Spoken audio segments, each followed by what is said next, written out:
Hello, I'm Isaac Hayes III, founder and CEO of Fanbase. Listen to what I'm about to tell you. The window to invest in Fanbase is closing. We've raised over $10.6 million of our $17 million goal. That means there's room for less than 6,370 people to invest in Fanbase for the average amount. The minimum to invest in Fanbase right now is $399. That makes you an owner in Fanbase today. Go to startengine.com/fanbase to invest. Why? Because current social apps have taken advantage of users for far too long, with content suppression, shadow banning, harmful racist content, and no real tools for monetization and equity. Fanbase has over 1.4 million users and counting, allowing anyone to reach all their following and monetize their content from day one. Social media is the new TV, and whoever owns the apps that distribute that content have the opportunity to own potential billion-dollar companies. While big platforms with uncertain futures are failing to serve their users, Fanbase is stepping up to fill the gap. Don't wait until it's too late. Invest now, invest for yourself and your future. Go to startengine.com/fanbase and own the next generation of social media.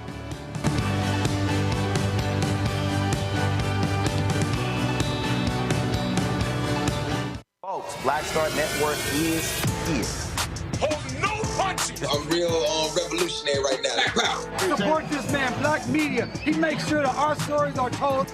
Thank you for being the voice of Black America, Roland. Stay black. I love y'all. All momentum we have now, we have to keep this going. The video looks phenomenal. See, there's a difference between Black Star Network and Black-owned media and something like CNN. You can't be Black-owned media and be scared. It's time to be smart. Bring your eyeballs home. You dig?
Today's August 20th, 2025, coming up on Roland Martin Unfiltered, streaming live on the Black Star Network. The Texas House, they are still debating regarding new racist congressional maps introduced by Texas Republicans. We'll go live there, plus we'll talk with State Rep. Yolanda Jones, who she says, I ain't there because, frankly, this is a whole bunch of BS.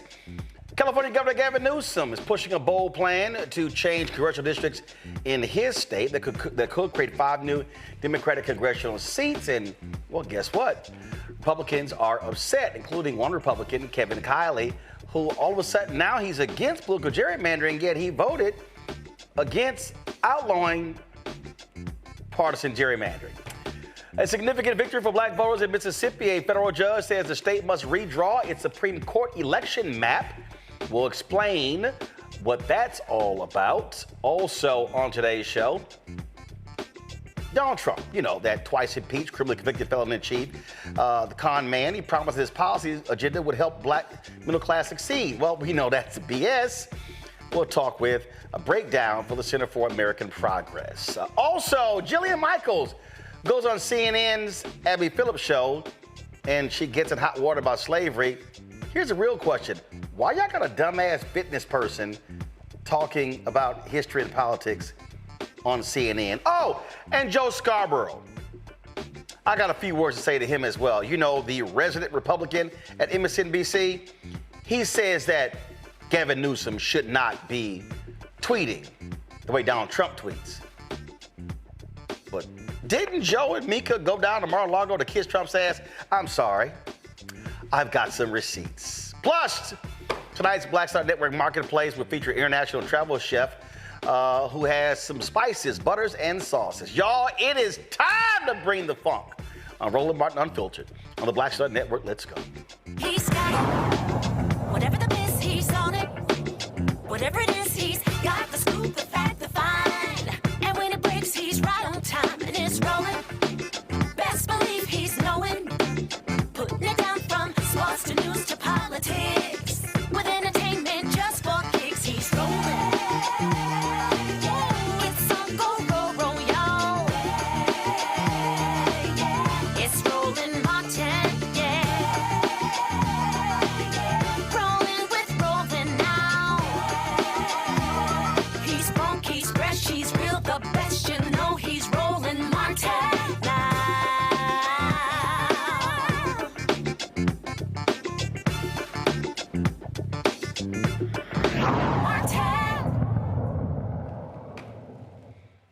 Well, folks, this is a live look at the Texas House where they are set to vote on these racist gerrymandered map.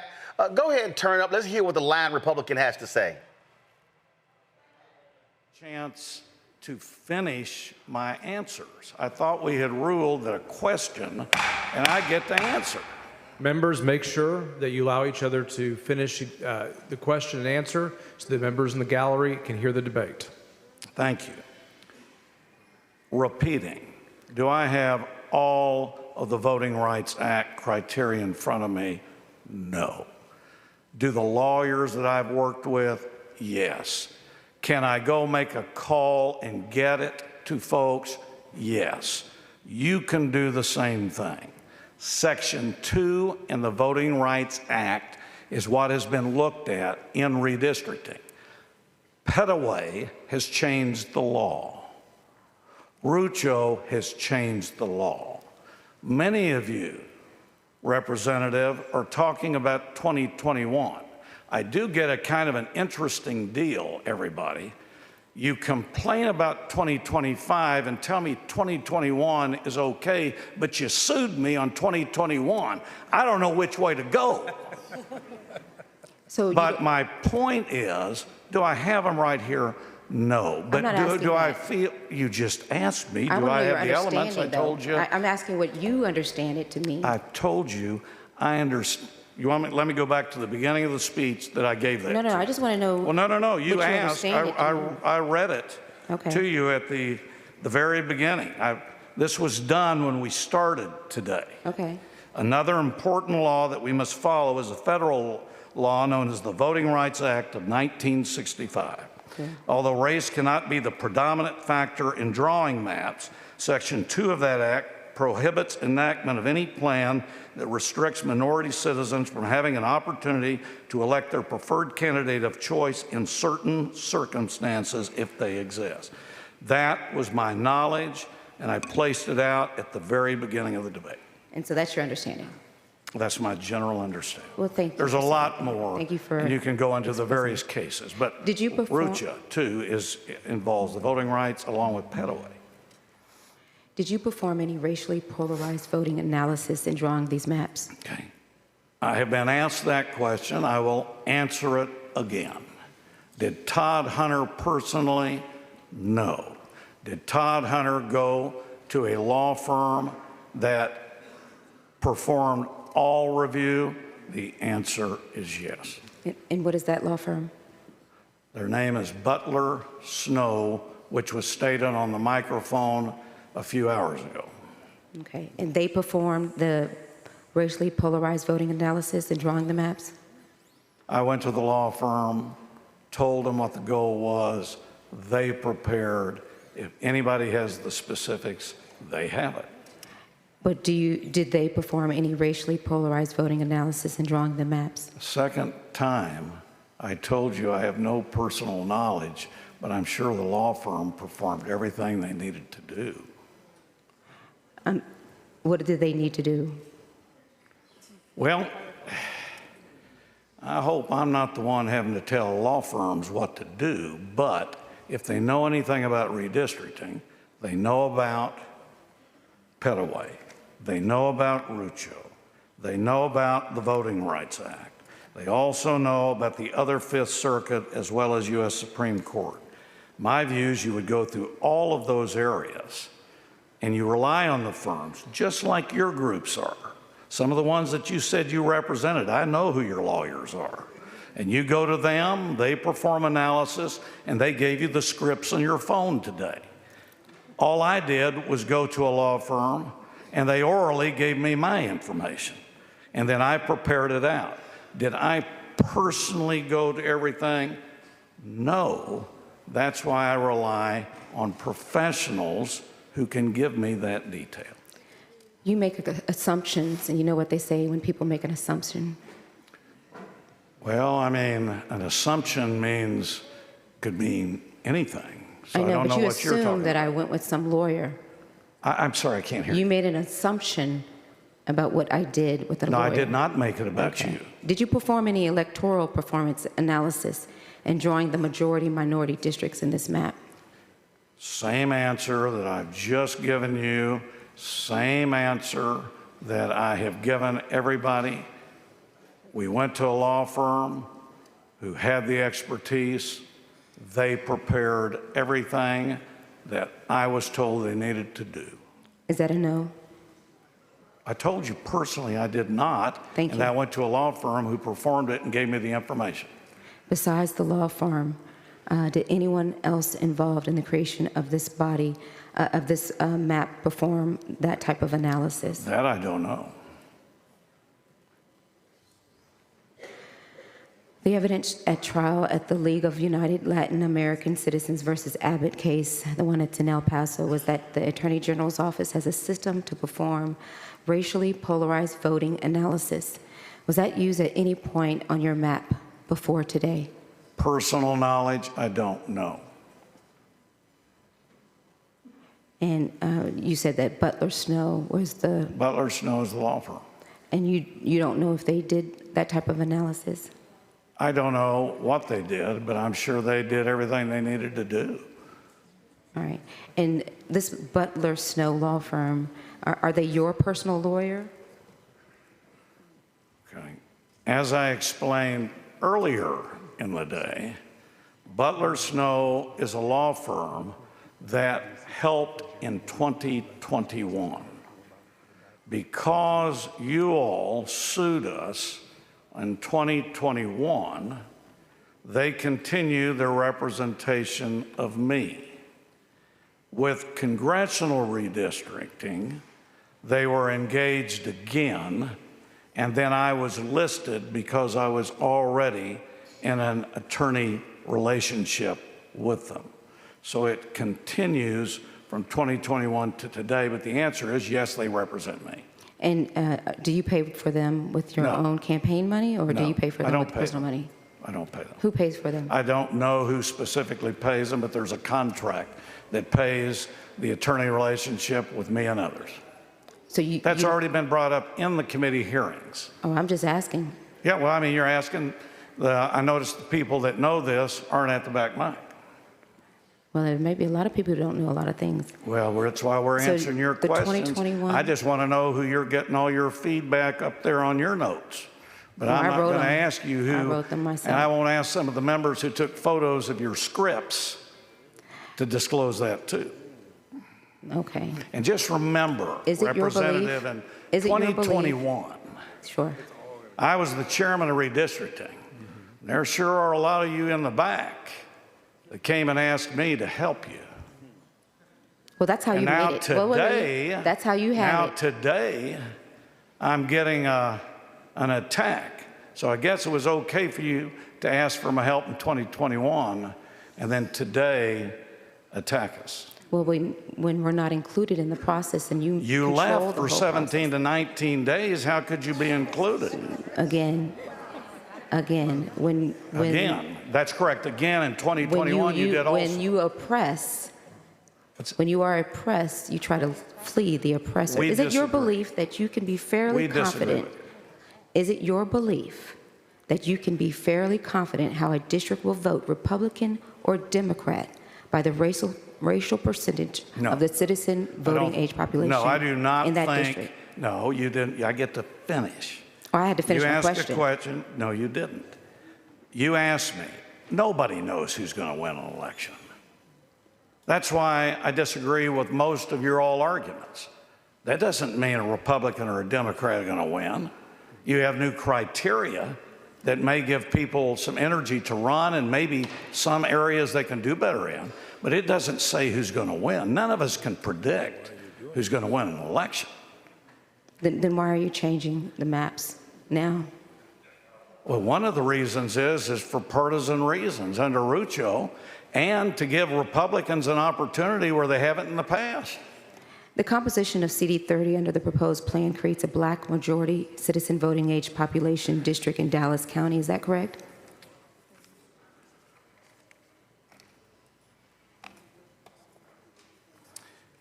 Congressional 30, to respond to you, the political performance is unchanged. There was no black CVAP in 2021. Now it is a black CVAP in 2025. So everybody has the information. The black CVAP in 30 is 50.41%. The political performance is still Democrat. Did you or the map drawer perform any analysis to determine if, under the currently enacted plan, black voters could elect their preferred candidates in the current CD 30 as it is composed? If they did, I have no personal knowledge.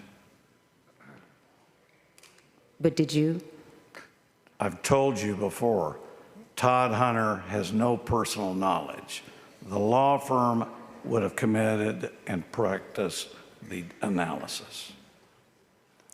Did you or the map drawer perform any analysis to determine if, under the currently enacted plan, black voters could elect their preferred candidates? Folks, so again, this is live. This is what's happening right now. And joining us right now is State Representative Jolanda Jones of Houston. She is not there in Austin. Representative Jones, explain to the audience what the hell is going on right now. I think it's political theater. At the end of the day, the second we gave them a quorum, the goose was cooked, the deal was done, the rigged map passing was going to happen. And so right now, the map author, which is Rep. Todd Hunter, who's the guy in black, who's really not answering any questions and acting like he doesn't know what happened with the law firm and the map drawers. Yeah, basically first he said he told them what to do. I love this one. He said he told them what to do, then later said, I didn't tell him what to do. Right, and he's saying he doesn't know what's going on either. But for the Democrats, they're giving speeches that are falling on deaf ears. So it doesn't matter if every one of them says that the maps are racist. It's not going to cause our Republican colleagues to vote against the maps. They're going to vote for it. It's going to be along party lines, I suspect. And I damn sure hope no Democrats vote for it. But, I mean, being there, in my respectful opinion, I mean, I know my constituents didn't want me there. But being there, speaking against it and voting against it doesn't stop it. I wanted a real win, like we had a real win when we quorum broke and they were forced to end the first special session and the maps went nowhere. If we don't give them a quorum, they literally can't refer the map to committee. They can't pass the committee like they did on Monday and get it to the House floor. It wouldn't be on the House floor right now. They couldn't ignore us, be disrespectful to us, patronizing to us, not answer questions with us right now. We wouldn't have to give these speeches that aren't going to do anything to stop the onslaught, the massacre, the lamb marching to slaughter, or democratic rights in the various Texas districts from being decimated, gotten rid of. It's not going to stop the 2 black seats that are being lost in the Houston area and the Dallas area, and some of the Hispanic seats being lost. And it's absolutely not going to stop that the black and brown voters, which have been cracked and packed into districts, it's not going to stop them from losing the right to elect the representative of their choice. So democracy just died for black and brown people in Texas when this passes. Congresswoman Jasmine Crockett, she tweeted this earlier today. She said, it's time for the Texas Senate to break quorum. It's time to show these Republicans that respect is earned and disrespect and bullying won't be tolerated. If the Senate leaves, the bill fails and Abbott has to call another session. It has to pass through both chambers in the same session. Now, in the last session, it was a 19-2 vote. That's 21. 9 Democrats walked out. There are only 31 Texas state senators. All of them would have had to walk out. Right. So all of them had to walk out. So had all 11 walked out, the Senate can't pass the maps. That was last session. So the House is going through theirs. So Congresswoman Crockett is right.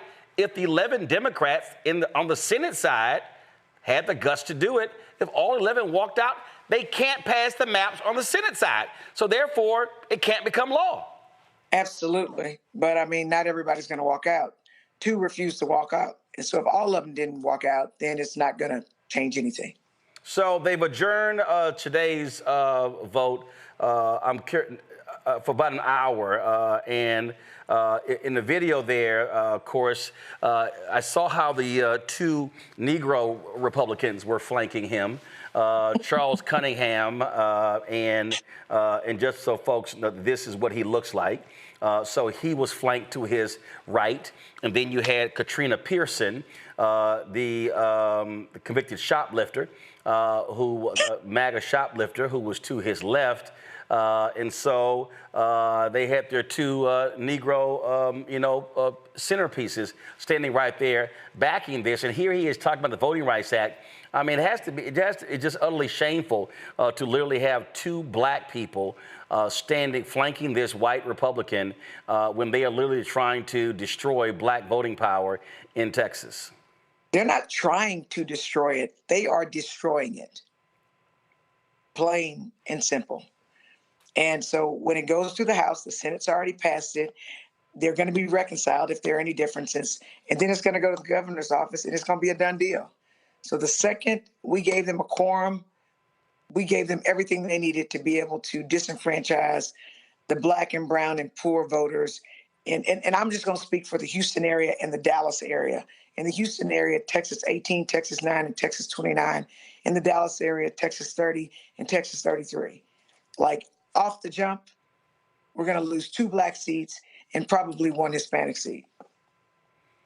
Take us, okay, so let's talk about these maps. And so now, maps were passed in the, first of all, there were maps that were looked at in the first session. Okay? Right, those are dead. We killed them. Okay, those are dead.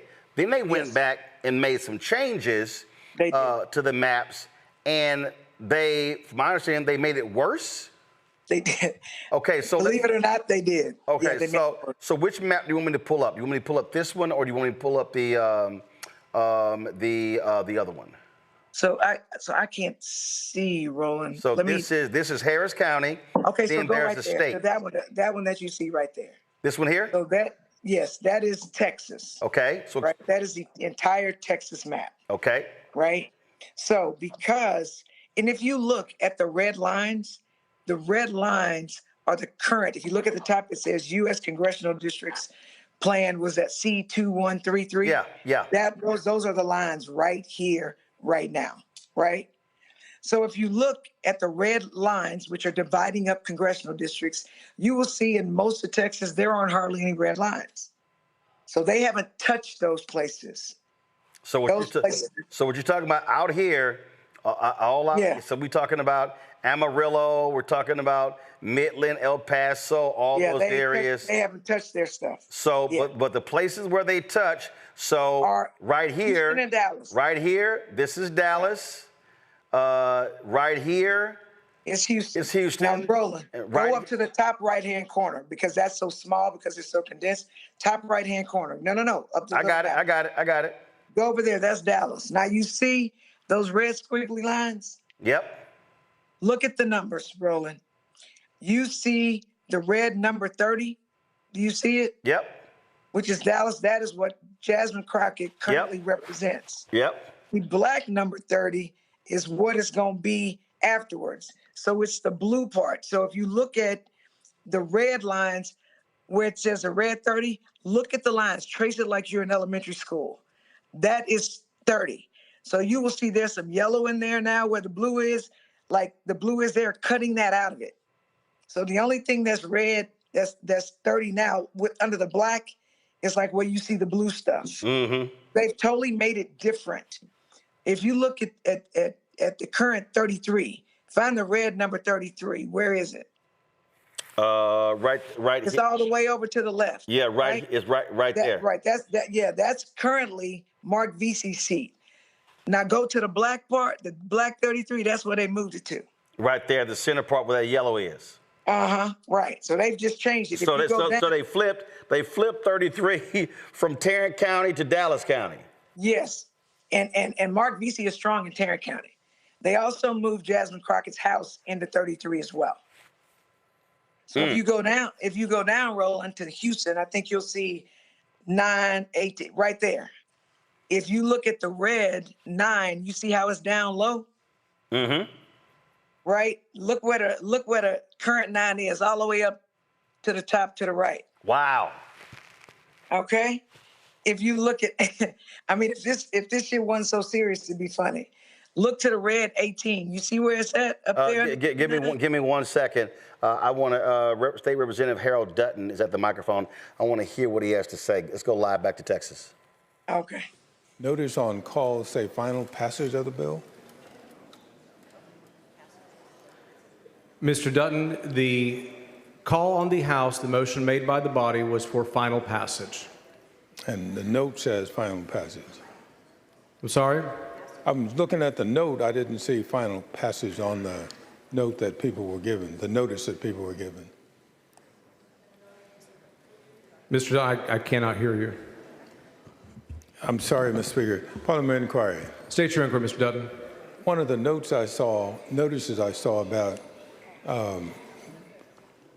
being on the call didn't say final passage.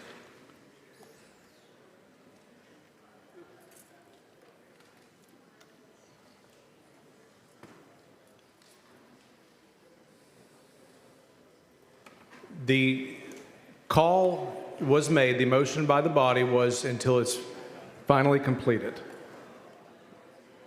on third reading. Thank you, Mr. Speaker. Yes. Mr. Hunter for a motion. Mr. Speaker, I move to direct the chief clerk when engrossing HB 4 to incorporate into Article 2 of the bill the text of the census geography for each district that describes. Let's go back to Representative Jolanda Jones here. And so we'll be monitoring what happens there. You have described this as diabolical and surgical. And racist. And racist, obviously. And so when you listen to them say, oh, well, we work this law firm, the reality is Republicans have these law firms that are using algorithms. And we saw this in Wisconsin several years ago, where they're using the algorithms to sit here and draw these districts. I forgot the Republican who was the leader of this. He died. His daughter, who was progressive, turned over his computer to actually show how diabolical these folks are when they are drawing these lines. And we've seen them do this in Wisconsin, in Georgia, in North Carolina. This is their national plan of what they're doing. And what they are hoping and praying, that the Supreme Court will not invalidate these districts based upon Section 2. But here's what we know. Even though this is a right-wing Supreme Court, and again, they can always flip, well, they rule unconstitutional the maps in Louisiana. They rule unconstitutional the maps in Alabama. They just ruled again, the Fifth Circuit Court of Appeals ruled the congressional maps in Louisiana unconstitutional. The state maps in Louisiana as unconstitutional. So these Texas Republicans, and now they're trying to play the game. Now they're saying, oh, no, Representative Jones, we're doing this for partisan reasons. But in the very proclamation from the governor, he cited the Trump letter saying that the districts, the seats were drawn, they were unconstitutional because of race. So what's hilarious is the Trump people threw that out. Then they went, oh, shit, hold up. Damn, that's right. Racial gerrymandering is illegal. No. We're doing it because it's partisan. Yeah, but they're actually stupider than that. So, yes, the DOJ letter says racist. But at the first hearings, those sham hearings? Yep. All the Republicans testified, all the Republicans who were on the committee literally said, including the chair of the redistricting committee, Cody Vasut, because, I started off on the committee, I stepped down. He said the only reason we're having these hearings is because of the DOJ letter. That's all they said. We don't know why. But this is the same guy who later said it had nothing to do with the DOJ letter. Yeah, no, but for the first 3 hearings, and look, if you paid attention to the hearings, you will see some interchange between Congressman Crockett and I. Both of us are lawyers. Both of us graduated from the University of Houston Law School, and we played them like a funky piano. We got it on the record of them saying exactly why they were having these redistricting racist maps. So they already said it. And in my mind, I was thinking, damn, they stupid. Like, it's lawyers up here. Why are they saying that? Because racist redistricting is unconstitutional. Somebody got to them and said, don't say racist, say it's political. Then next thing, so they got their little talking points, they got their little marching orders, and now they're saying, no, it's political. No, it's political. Well, guess what? All of the redistricting hearings, even if they were kangaroo court ones, are coming in as evidence. Y'all already put y'all's foot in y'all's mouth. So you going back now and lying now isn't going to change them lies you said at the beginning. So were you lying then or are you lying now? So anyway, if I was a trial lawyer in that case, I would love to put Todd Hunter on the witness stand. I would love to put Cody Vasut on the witness stand. I'd love to put all those people on. That's Todd Hunter, by the way, on the witness stand. Well, and he was complaining about, well, y'all are suing me on the 2021 maps. And the same Republicans were in court saying the 2021 maps, race was not a factor. But then the Trump DOJ says it was a factor. And the Republicans go, oh, you're right, it is. We got to withdraw. We got to redraw them. They were literally in court saying no. They were defending the current maps. Exactly. So they didn't have, again, my mother always told me, Jolanda, don't be surprised when white folks white. That's just what she told me, right? Because this country is built on white supremacy, they're used to getting their way. they're used to saying everything and everybody saying yes or massa, whatever you say.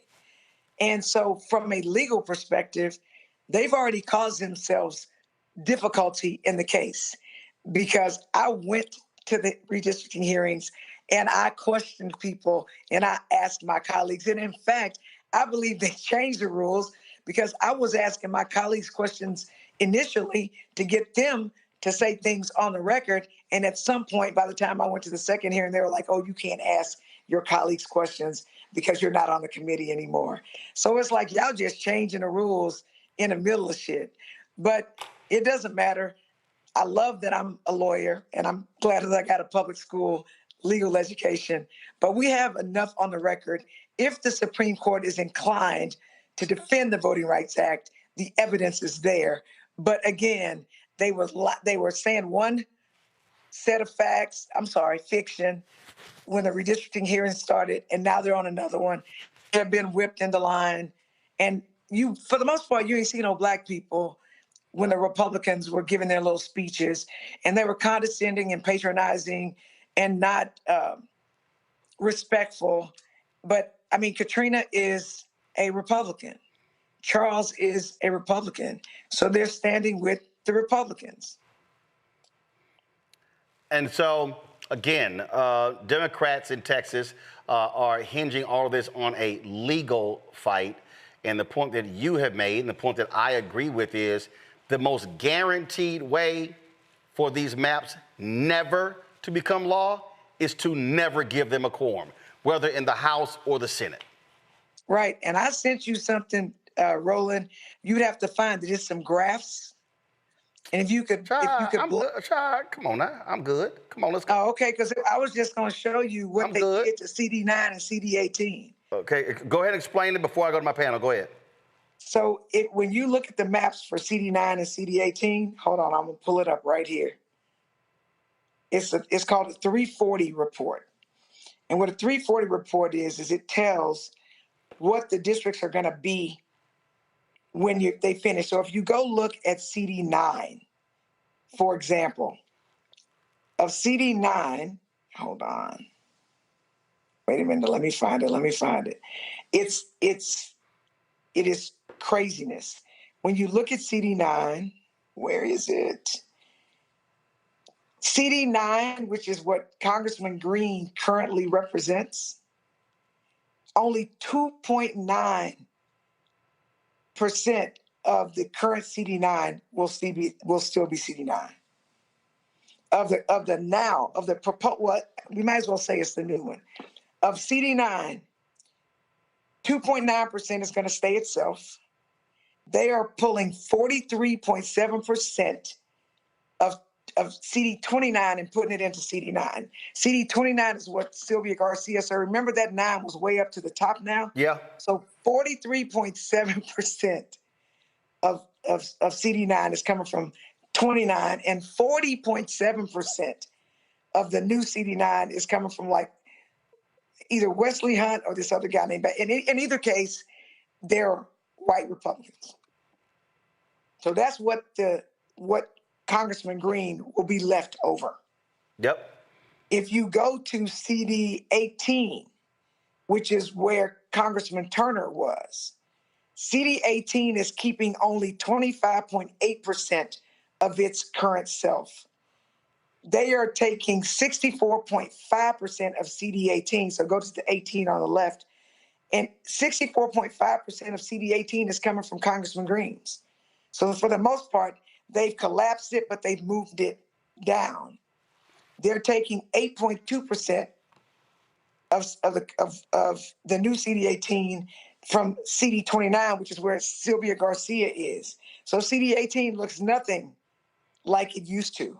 And if you look at CD19, if you look at 19 is keeping 100% of itself. So they're not screwing with CD19. Right. This is a hot mess. And it's racist.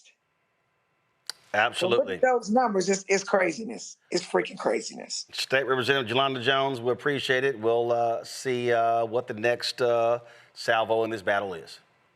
Thank you for having me, Roland. Thank you for showing people what is with facts and receipts. All right. We appreciate it. Thanks a lot. All right, thank you. My panel, Rob Patillo, civil rights attorney, communications director for Congressman Jonathan Jackson, joining from Atlanta. Mondale Robinson, principal Black Male Voter Project mayor, Enfield, North Carolina. Yasmin Neal, a Georgia State representative out of Atlanta. Yasmin, I want to start with you. Listen, y'all have to go through this here. And you're a little bit different in Georgia in that Republicans don't control everything like they do in Texas, but it's damn near close. And again, what we're seeing is this is the real deal. They are scared to death of losing the House next year. They know their policies suck. They know, look, you've got companies that are filing for bankruptcy. You've got companies raising prices. Energy prices are up 10%. We could talk about gas, eggs, and everything. And so the Republicans are like there. So there's some 35 vulnerable Republicans, and they're like, yo, we got to sit here and create some type of advantage. The DCCC put this list out right here of saying 2026 districts in play, and they're trying to protect as many of these seats as possible because in their mind, they think they're going to lose anywhere from 10 to 12 seats next year. So if they could steal seats in Texas, Indiana, Florida, there's a couple other places, Missouri, they're trying everything they can because they know it's going to be hard to run with these Trump policies next year.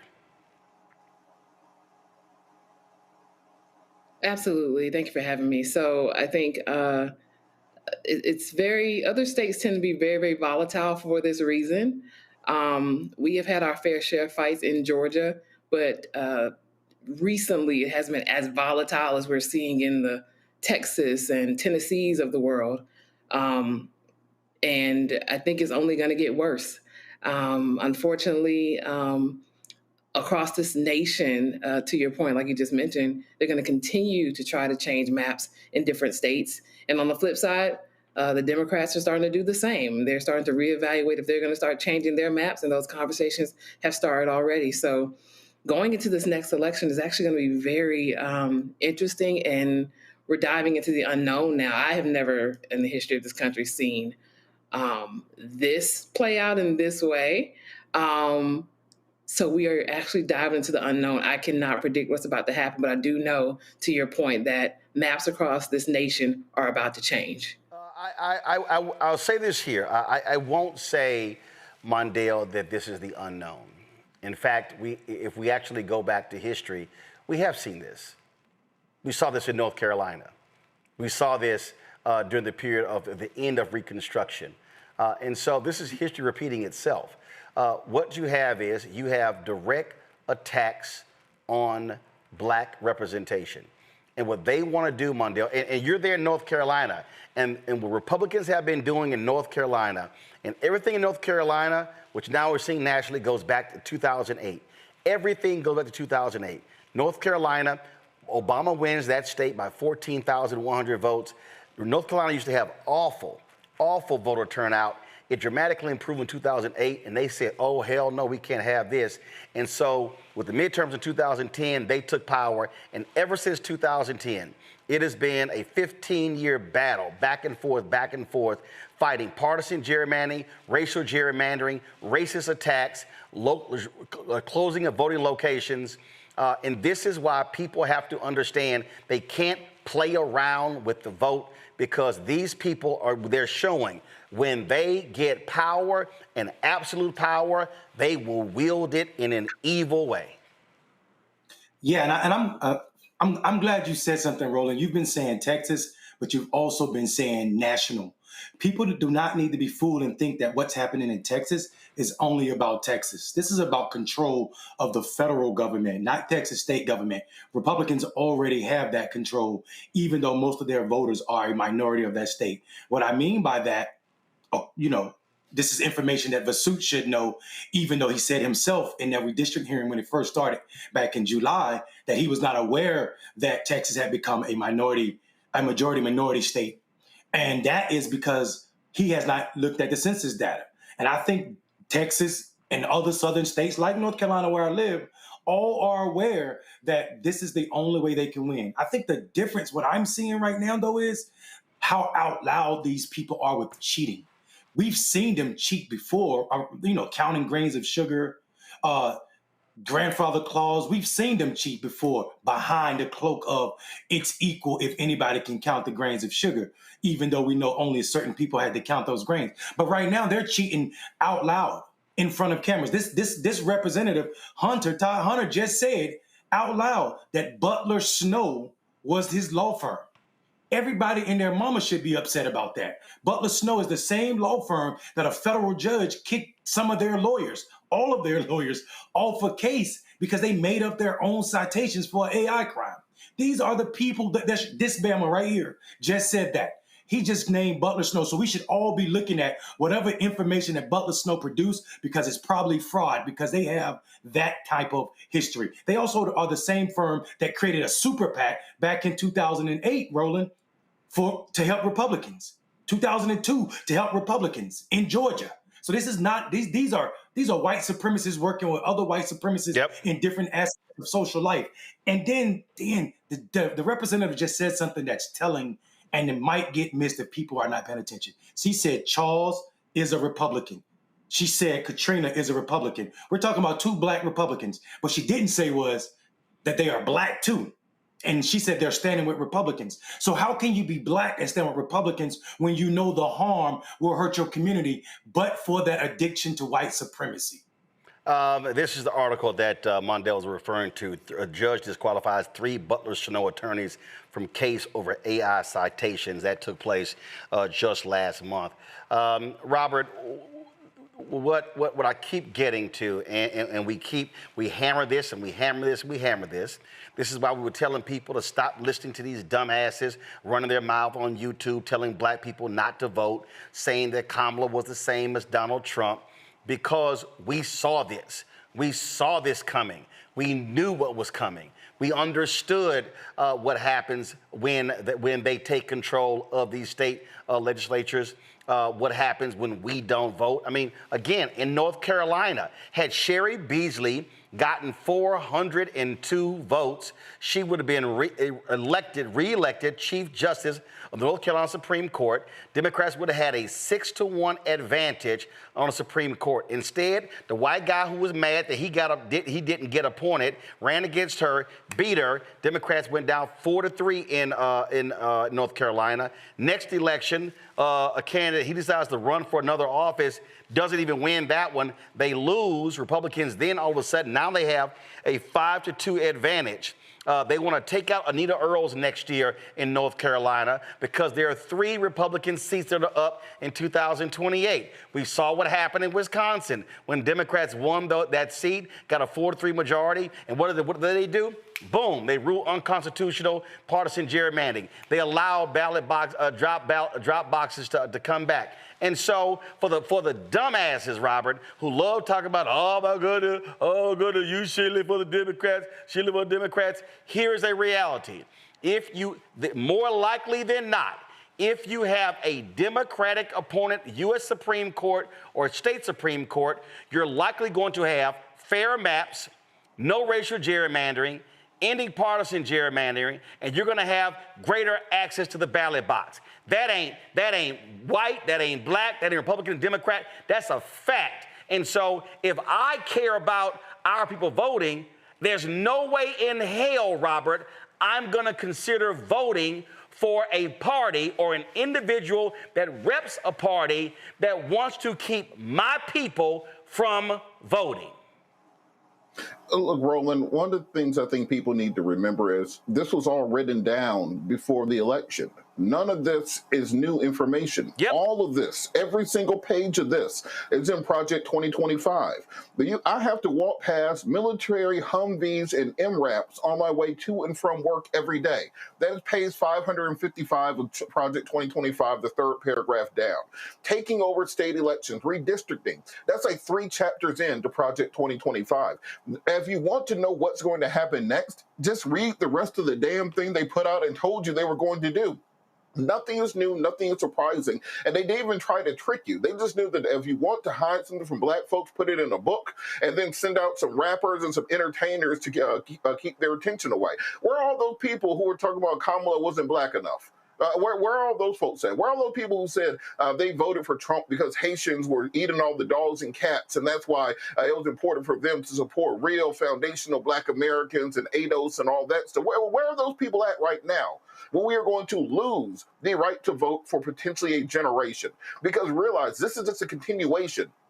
They're chipping away at the Voting Rights Act of 1965, turning into basically a dormant law, meaning it's still on the books. They didn't overturn it. It just has absolutely no meaning, no power, and no impact going forward. At this point in time, we can only, in the most vague sense, call ourselves a democracy because we literally have openly politicians picking their voters as if it's a raffle or a rally, or they're on the pickup basketball court. They're saying, I want those voters over there, because they will keep me in power. We're not in a representative democracy where the people come together, and if you want more people to vote for you, put policies in place that will get more people to vote for you. You simply draw a line and cut out the people who don't support you. So we need to hold these folks to account and help them to understand come 2026, the reason they are running scared is if Democrats get control of the House of Representatives, that means on day one, articles of impeachment get filed against Donald Trump. That means on day one, you're going to change the chairmanships over so you can have actual oversight hearings where you can actually pull these people in. You can actually have an understanding of just how deep the Trump corruption goes. On day one, you can start, and if you take the Senate, being able to defer these Trump nominees, pushing through new budget items, and getting ready to win back the White House in 2028. Donald Trump understands the entirety of his presidency hinges on maintaining power in 2026. The only way you make these changes he's made permanent is by them maintaining the House and getting a bigger majority in the Senate in the next election. And we need to hold these folks accountable. And we need to come together and realize that if you support tanks in the streets of D.C., they'll be in a city near you soon if they win in 2026. Absolutely. And when we talk about how we impacted, listen, Black people impacted economically by these decisions over the last several months. Massive cuts to the federal workforce, as well as bans on diversity programs, federal level, corporations, academic as well, hitting Black workers the hardest, especially Black women. According to a recent analysis conducted by the Center for American Progress, communities from Maryland to Mississippi are feeling this massive squeeze. Fair housing to student loans, small business support, the pathways our families have relied on to climb and stay in the middle class are being chipped away. No, not chipped away. They are being dismantled, ripped away, putting decades of Black progress at risk. William Roberts co-authored this article for the Center for American Progress. He's the Senior Vice President of Rights and Justice there. He joins us now. And William, this is what I have been saying, and this is the phrase that I've been using. What we see right now is a massive effort, a systemic effort to completely defund Black America. They want to defund Black folks individually. They want to defund Black nonprofits. They want to defund Black businesses. They want to defund the civil rights organizations and the whole infrastructure. They want to attack every single thing that has aided Black folks to get to where we are now in the last 60 years because they want to cement white control and white power. And we have to call it what it is.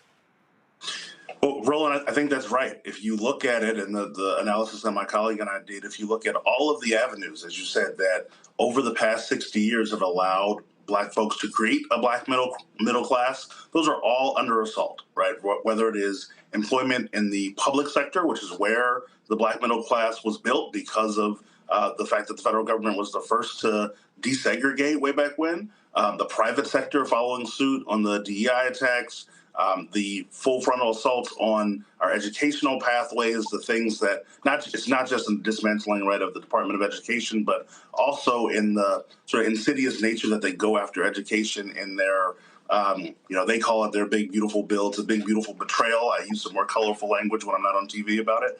But it is really systematic. You can use whatever this is Roland Martin Unfiltered. So however you want to use, you can go ahead and use. Go right ahead. Oh, I know it. But as you said, we have to call it what it is. It is really a systemic attack on Blackness and what that means. And, as you all were talking about in the last segment, a lot of this is laid out in Project 2025, which is a document that is in part based on, a white supremacist ideology of the way that They want the country to be set up. You look at it chapter and verse. And so it is really systemic the way that they are going after, for instance, home ownership. Small business development, right? This was supposed to be, at the end of the day, the president that was going to be good for your bottom line and for your pockets.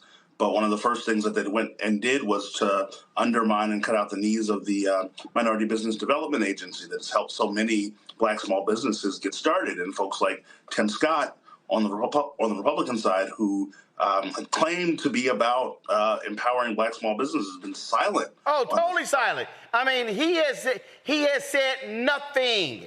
He's running around talking about his empowerment zones and opportunity zones, how great they are. Tim Scott has been silent. Byron Donalds, silent. Wesley Hunt, silent. The dude out there in Utah, whatever the hell his name is, silent. They've been absolutely silent. Jones out of Michigan, silent. And so they love talking about economics and fiscal policy and all that sort of stuff like that. But Donald Trump is on record. They're on record. They want to get rid of the $37 billion DBE program as well. Silent. And so what you have is, that's why I call them the help. That's all they are. They are the help. They are there to stand next to him and to give him some Black flavor and a little seasoning when he needs them, but they are silent on these issues, and that's why I have zero respect for any of them.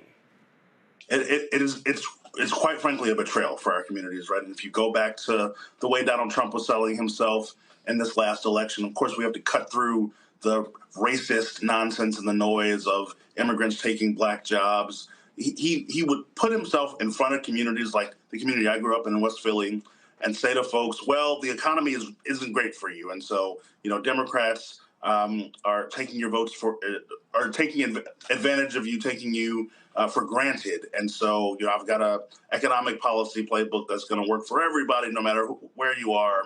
I'm about jobs, et cetera. But that's not what it's been about for our communities. And when you erode, undermine, and intentionally destroy those pathways, not just that get people to the Black middle class, but keep you there, it really is about intentional, systematic destruction. And you have to remember that for Black middle class families, no matter how much wealth you accumulated, the wealth is still tenuous, right? Like lots of research over many years that show that there's less security of Black middle class folks than there are of our white counterparts and otherwise. And so these are pathways that were about traditionally about hard work, about earning it, et cetera, all the bootstrapping language that you would hear on the right for many generations. But what we've seen since he's come back into office, and certainly since his Republican majorities in Congress have been slashing through these things, is continuing to slam the doors of progress. And as you said,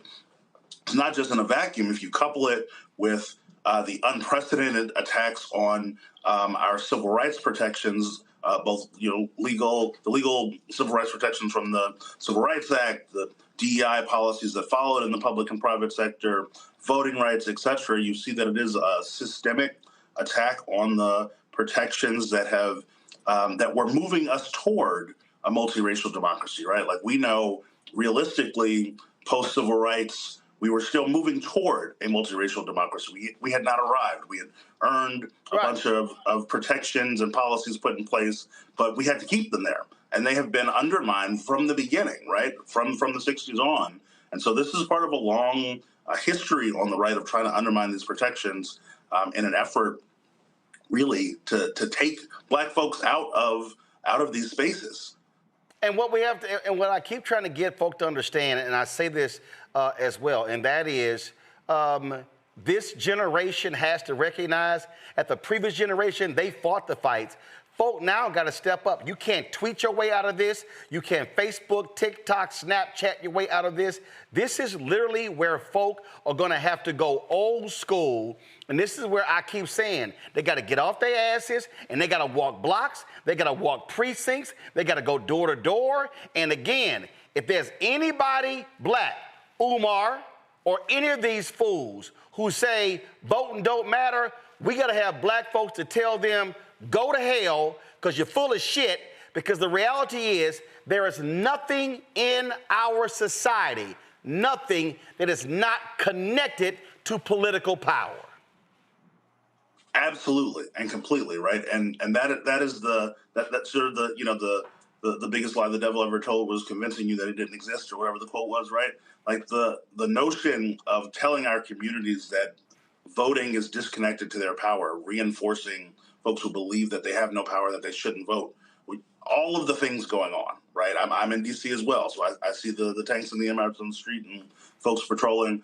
All of what's going on is tied to political power, and for folks who are on the political left, and Black folks especially, we have to like dispense with the whatever discomfort we had with talking about voting and democracy as an exercise of political power, because on the right, for generations, right, they have been very clear about the ways in which they are going to move the courts, move the policy processes to gain political power to do the things that they want to do, which is what they're doing, living out Project 2025. And on the left, we've been uncomfortable for some reason talking about voting and getting engaged in the ways that you're talking about civically and politically, and the policy process as an exercise of power in order to get to a place where we can deliver things for communities. We got to get serious about it.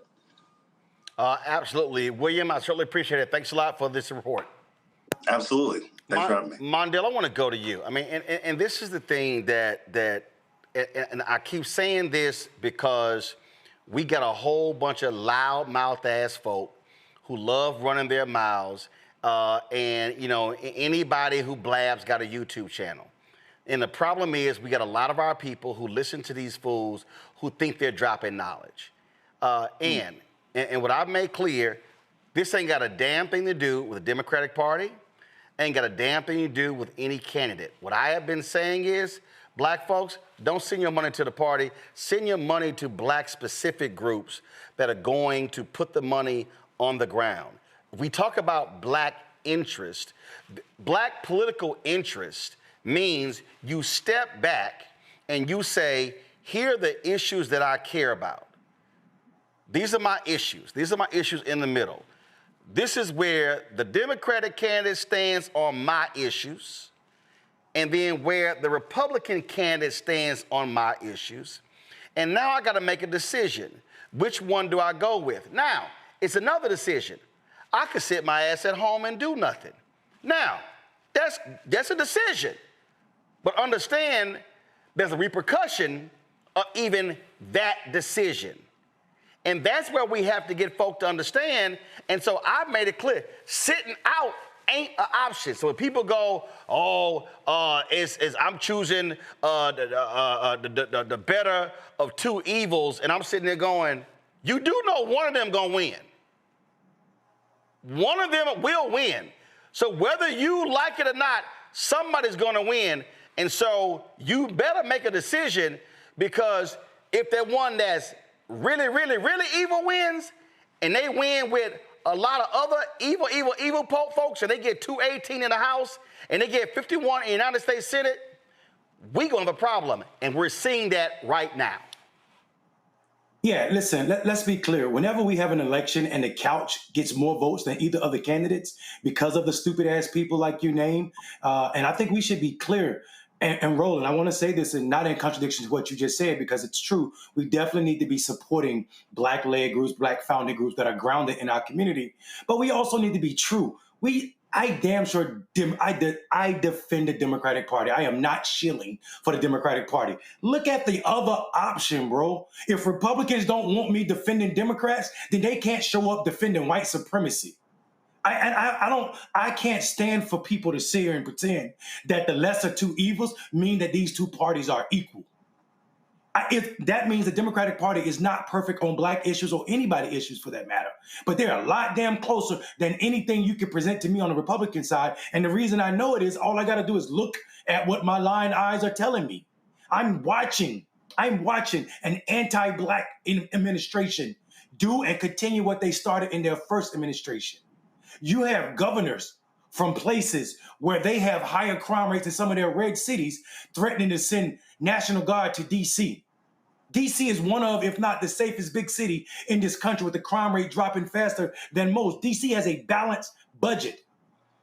Donald Trump has never been to a restaurant outside of where he owned the hotel, the old post office in D.C. He gets on a plane and leaves. He knows nothing about D.C. So I'm sitting here talking to people, trying to tell them that you can't tell me in the current iteration of these two parties that there's no damn difference. I know for a fact that if Kamala Harris was our president, we will not be fighting for the life of black colleges. I know for a fact rural America would not be worried about the continuation and closing of hospitals. I know for a fact Justice 40s would still be a program. Justice 40 is a system that was set to take 40% of all federal grants and give it to minority and other oppressed communities. People who had 3 or more census tracts where the population had 30% or higher of poverty rates. Those are black people in rural spaces. So these idiots on the internet telling people to sit at home, the reason that the couch got 36% of the vote, Trump got 32 and our candidate got 31, need to be called out, and so do the Republicans, which is why I defend the Democrats. Because you can say what you want to say. Well, you can't point. You go ahead, brother. Let's show one of these Republicans, black Republicans, shilling for them. Go live to Texas. Don't match your rhetoric.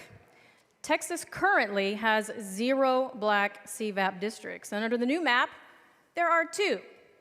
Now, I haven't been to 3rd grade in a really long time, but when you go from 0 to 2, that's an increase. Or perhaps you're using liberal logic. I have heard repeatedly that these maps are gerrymandered, but that doesn't fit the narrative either. That's just spin. Because in many parts of the state, the map eliminates gerrymandering. They emphasize compactness in whole counties and whole cities. Political performance isn't just legal, it is fair. And it reflects the voters of the state of Texas. The reality is, the opposition is complaining that we are ungerrymandering the gerrymandering. Another complaint that I've heard is that we're silencing public input. But let me be clear. I sat through over 46 hours of public testimony. I listened, I traveled, and I heard the voices. And those voices are reflected in this map if you actually look at the map. But I understand the frustration. My colleagues on the other side of the aisle, they're struggling right now. Because the fact is, President Trump won Hispanic voters in the state of Texas.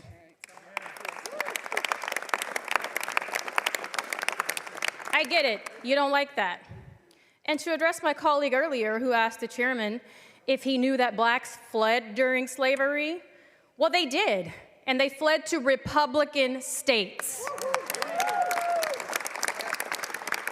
Another fact, in 2024, Democrat lost. President Trump won big. So you're upset, and I get it.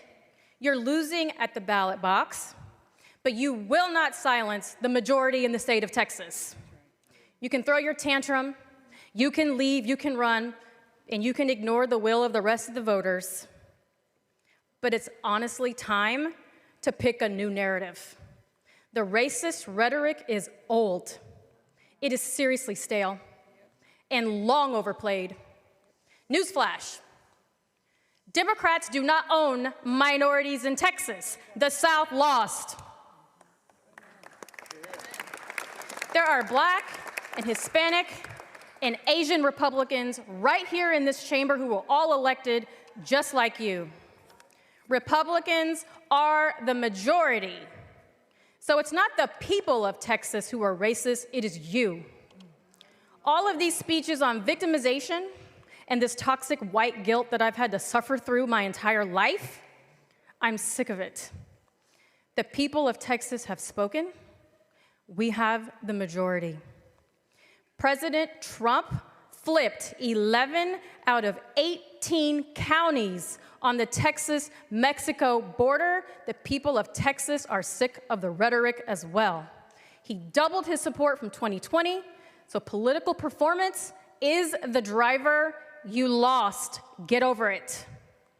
I urge my colleagues to vote in favor of HB4. Yasmin, first of all, hush shoplifting ass lying. First of all, Dallas County, blue. Harris County, blue.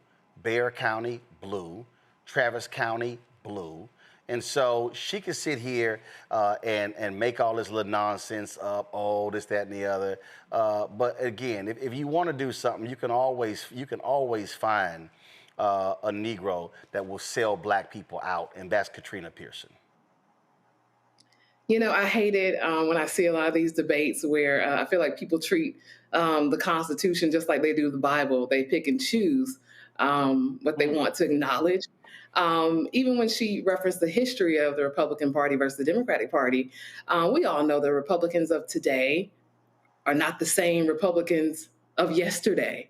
And so, you know, being unfair and lying about history to justify your stance is one of those common tactics used, but one that we do have to keep fighting against and put truth out so we won't have these issues moving forward. But it's unfortunate to see this happening in Texas. And the reality, Robert, they can sit here and run their mouths all day if they want to. Bottom line is Katrina Pearson, her party also is the one defending Confederate monuments. In fact, Donald Trump just said, why do you got to keep talking about slavery? Oh, Pete Hegseth and them putting back monuments. So the Republican Party of today, they are the party of the Confederacy. They are the ones who stand with the Confederacy. They are the ones who support Confederate monuments in Texas, in Mississippi, in Alabama, in Tennessee, in states all across the country. So Katrina Pearson, she says it's been a long time since she's been in the third grade. Based on what she just said, I don't see how she graduated to the fourth grade. Well, going to even a step deeper, they're trying to repeal the 14th Amendment. If you remember that from a few months ago when Donald Trump said he wanted to get rid of birthright citizenship, he wasn't just talking about birthright citizenship. They want to repeal the 13th, 14th, and 15th Amendment. The reason that they are today, he said he wants to take slavery out of the National History Museum is for exactly this reason. They want us to forget the past that we had, and then they can create their own past on top of it. That's where they can start saying, oh, you know, it was Democrats who kept y'all enslaved. Meanwhile, right now, they are trying to repeal all the policies that the radical Republican Reconstruction Congress created between 1865 and 1876. And I find it ironic, as we said earlier, that the same foundational black Americans, same Americans descended of slavery who were telling us not to vote for Kamala Harris because she wasn't black enough, are now the ones who put into place the very people who will stop them from ever getting reparations. Because the reason that Donald Trump is doing all of this is to make sure that we never talk about slavery again. That you can't demand reparations if we make sure our entire generation has no idea that it ever took place. They're taking quote-unquote critical race theory out of schools. Why? To make sure the next generation has no idea what came before. This is the same thing that the Romans did when they came into town and burned the libraries, tore down the monuments, and set the museums on fire. There's a reason that they shot the nose off of the Sphinx, because they did not want us to know the history that we came from. We're watching it happen in real time, but we're watching it happen with our own people standing there clapping and applauding. It's as if we're on the Titanic and people are rooting for the iceberg, as opposed to rooting for the life-saving boats. We need to realize the fight that we are currently in is not a theoretical fight in the future. We're no longer talking about what could happen if.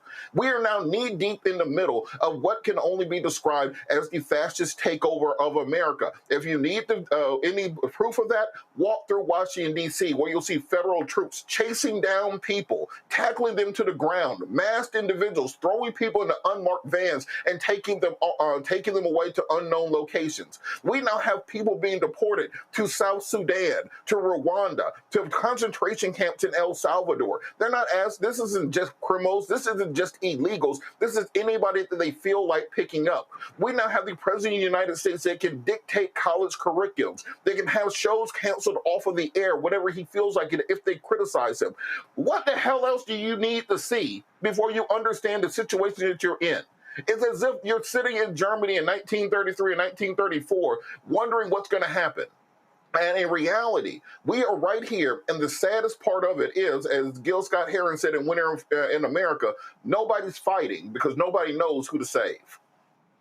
Well, we see fighting taking place in California, where Governor Gavin Newsom plans to push forward changes in the various congressional maps. Of course, they lead to a November referendum. A new survey from Newsom's longtime pollster shows 57% of California voters back the plan, with 35% opposed. Newsom says the move is needed to counter what's happening in Texas. It needs approval from California's Democratic-controlled legislature before voters have the final say in November.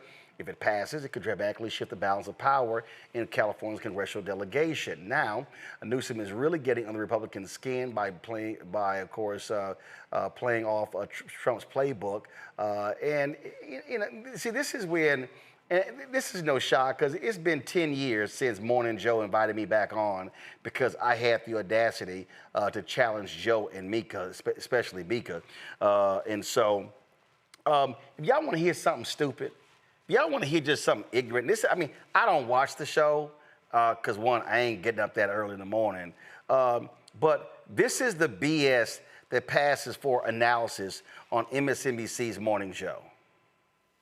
The Democrats are trying to find their footing, and it's quite embarrassing, actually. I mean, Gavin Newsom, have you seen what he's doing online? And say, just take a deep breath. Yep. Don't try to turn the ship 180 degrees and they don't know what to do. I have a good idea. Instead of trying to school Donald Trump, talk into the camera about affordability. Talk about making groceries more affordable. Talk about what you're going to do for housing. Talk about what you're going to do for energy prices that continue to go up. We heard the congressman yesterday talk about energy prices skyrocketing in New Jersey. Don't try, as I've been saying, Donald Trump's not on the ballot in 26. He's not on the ballot in 28. Why try to drag Muhammad Ali in the ring when you got Chuck Wepner standing right in front of you? And Wepner's a bleeder. He's a bleeder. You want him. So why are you going, I'm going after Donald? No, you're not. You're not running against Donald Trump. Go after Tweedledee or Tweedledum. Chuck Wepner, a bleeder. Go after him. No disrespect to Chuck Wepner. Yeah, all due respect, of course. He kind of held in there long with Inspired Rocky, many people say. I literally have no idea what the hell he's talking about. First of all, let's unpack this here. So you're complaining that Gavin Newsom is trolling Trump by tweeting the same way Trump tweets. But you ain't said nothing about Trump, Joe. And aren't you the same Joe Scarborough who, with his wife, Mika Brzezinski, went down to Mar-a-Lago to kiss that ass? Under the guise of, we got to do a reset. We got to do a reset. So I'm confused. So, Joe, you want Gavin focused on policy, but Trump gets to do his antics, and that's good? See, I need everybody watching and listening to understand. See, this is what happens. Let's be real clear. Joe Scarborough's a Republican anyway. I remember he had a show called Scarborough Country on MSNBC, and I remember I destroyed him on his own damn show. And then later, all of a sudden, gets the morning show. People are like, oh my God, Joe and Mika. No. Joe Scarborough, Republican. Don't buy the independent bullshit. It's all nonsense. He's a Republican, okay? So why would a Democrat take advice from a Republican on MSNBC anyway? I don't care if Biden used to watch Joe Scarborough and he would get advice from watching Joe Scarborough. That's part of the problem. If Biden ass had watched this damn show, then he probably would have been able to fight a lot harder. But that's what happens when you watch soft ass mainstream television. But let me get back to this whole deal. So Scarborough wants to sit here and say he shouldn't be doing this, when what Gavin Newsom is doing, what the hell I've been saying for years to do. How you got to fight back. How you got to mock his trifling ass. How you got to go after him. Oh, no, you should really be talking about policy. You should be focusing on affordability. You should be focusing on these things. Really? Well, maybe if you and Mark Halperin weren't just laughing and kikiing when Trump ran the first time, when y'all let him come on the air anytime he wanted to by phone. Oh, I'm sorry, you thought we forgot? You mean when he also beat Hillary and Mika was giving him advice on different folks to hire like Dina Powell?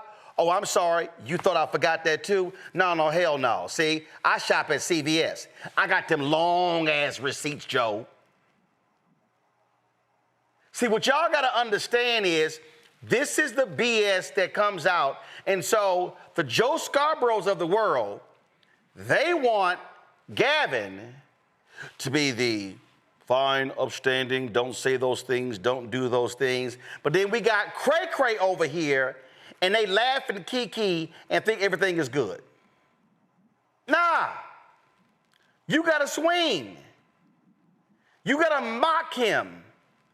You got to sit there and get under his skin. But no, they want to play nice. That's what they want to do. So y'all got to understand, this is why I keep telling y'all why it's a bunch of these shows you shouldn't waste your time watching. You are giving your eyeballs and your ears to shows that really don't give a damn about you. Robert just laid it out. We are literally in a war. And when you are in a war, you use every tool that you can. So ignore Joe Scarborough. Gavin Newsom tossed his advice in the trash can because it ain't worth nothing. And in fact, I dare say part of Democrats' problem today is because y'all been doing more damn listening to Joe Scarborough, and y'all should be listening to the folk who come on this show, because we giving you the real as opposed to that Republican light stuff, which ain't doing nothing. Because I'm going to tell you right now, Joe Scarborough ain't breaking down the defunding of Black America on Morning Joe.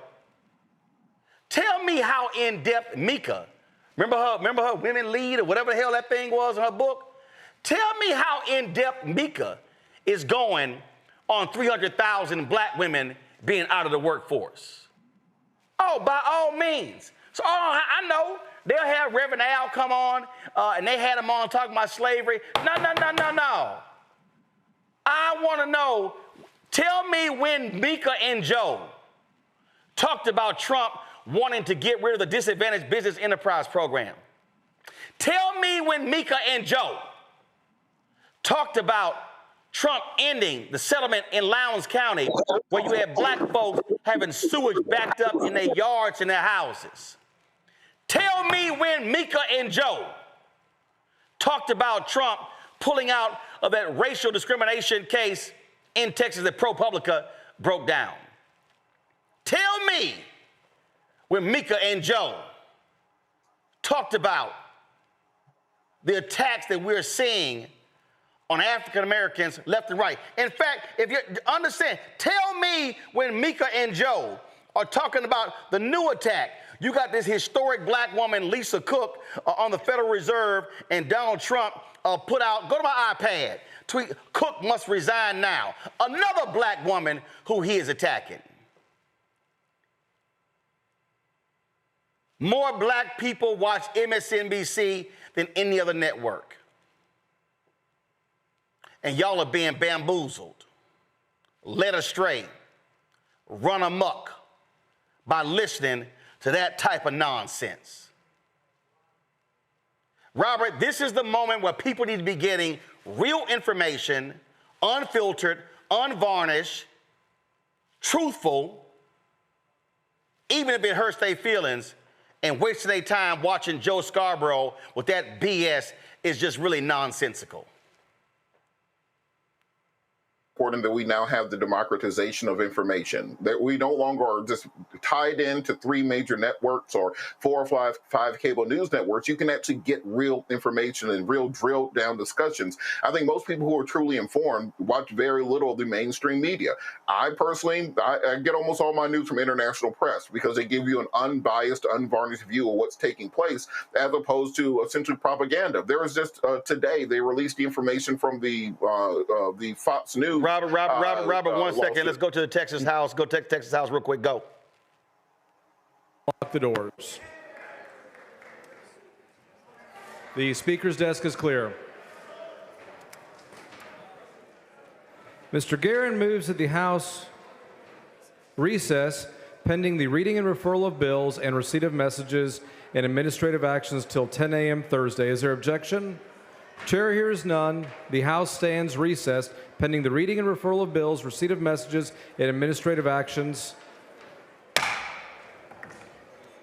So now the Texas Republicans are unlocking the doors. They just passed the racist gerrymandered maps, and they're letting people now freely leave. Robert, go ahead and finish your point. To that point, we have to realize that these things are happening in real time. And this morning, I can't tell you the number of people and the number of messages I got from folks asking me what exactly is going on in Texas and why is this black woman locked away inside of the chamber. That is the first time it actually penetrated through my timeline, as it would be on social media, that people realized that the gerrymandering fight was even taking place. The reason for that is the mainstream media is so busy chasing Epstein. They're so busy chasing whatever Donald Trump is doing on a given day. They don't actually cover the real stories that are affecting people on a daily basis here. So this is why it's so crucial for people to, one, take the information into their own hands. Don't just trust that the person on the news wearing makeup is going to tell you what's going on. I can tell you right now, majority of the folks on cable news telling you what is going on are just unemployed people who just happen to be free at 10 o'clock in the morning. That is the main criteria for being on cable news. I've done it for a long time. You don't have to be qualified. You ain't got to know a damn thing. One time they had me debating Miss Ohio on campaign finance reform. You have to take into your own hands the information that you are receiving, because otherwise they get to dictate to you that information. Roland, I think this is why it's so important what you are doing and why it's so important for us to continue to support, because if we do not, we lose our access to information. Well, Yasmin, bottom line is just here. It all comes down to, yes, right information, proper information, but also, again, this is no time to be scared. And when I watch, listen, like I said, it's been 10 years since I've been on Morning Joe. 10 years. It'll be next month, it'll be 4 years since I was on ABC This Week after I directly challenged Chris Christie, and I was at NABJ talking to an ABC exec, and they said that, you know, that was a little much. That was, you know, we'd like to have, you know, that was just a little too aggressive. And I'm sitting there going, I said, hell, that wasn't aggressive. I said, on a scale of 1 to 10, that was a 3. But again, they don't want folk to be challenged on their nonsense. They want to play the nice little collegial game where they all go along to get along. And again, then before the show in the green room and after, they all kiki and hee-heeing and like we all friends. Listen, I'm real clear. It's some folk I ain't friends with. It's some people, we ain't sitting here joking and chilling in the green room, because when that red light come on, that telly light come on, I'm ready to go on that show and put your ass in a rhetorical body bag. Yeah, so I understand your reasoning, and at the same time, in the capitals across America, Democrats, especially Democrats, have to make those decisions. Like you said, are we going to work with the other side, try to get what we can get done, or are we going to stay on the attack? And so that, to your point, is so funny. It's like you're not in the back rooms, but you sound like you are familiar with the back rooms. That is a fine line that. Oh yeah, I'm familiar with the back rooms, but I mean, and look, I understand. Yeah. I understand negotiation. I understand bipartisanship. But when you have people who literally are essentially trying to destroy the hard-fought rights black people spill blood to get, no, I don't compromise on that. Absolutely. And even when it comes to negotiations, you have to have your non-negotiables. There's just some things you're not going to budge on, and you need to stick to that. And we do need to use our platforms. Gavin is doing exactly what he's supposed to do. Whether the other side likes it or not, he's supposed to be telling the truth. He's supposed to be galvanizing his base. That is what he's supposed to be doing. So it's just unfortunate when the other side does the exact same thing. It's a problem. But when we do it, It's okay, pardon me, but when we do it, it's a problem. So all of us politicians need to do the same thing. Use our platforms, tell the truth on our platforms, because there are too many other forms of media that are not telling the truth. Well, Mondale, all these media people, Joe and Mika included, they laughed about Trump. That's just Trump being Trump. I never forget when the New York Times did an article about how Trump treats women. And on Morning Joe, Joe Scarborough and Mark Halperin were like, well, that's all y'all got? That's just Trump being Trump. What they've done, what these mainstream media outlets have done, MSNBC, Fox News, CNN, ABC, NBC, CBS, New York Times, Washington Post, we can go on and on and on. What they've done is they've let outrageous stuff that Trump does, that 1 centimeter, if Joe Biden had done it, or Kamala, or President Barack Obama, if they had done it, oh my God, it would be wall-to-wall coverage. This is where they go. Oh, that's just Trump being Trump. They have normalized his evil. Yeah, and I think, and it's not even just Trump. They've normalized all of the Republicans' evil. And what we see is it benefits them. Like they get away with let's just say this.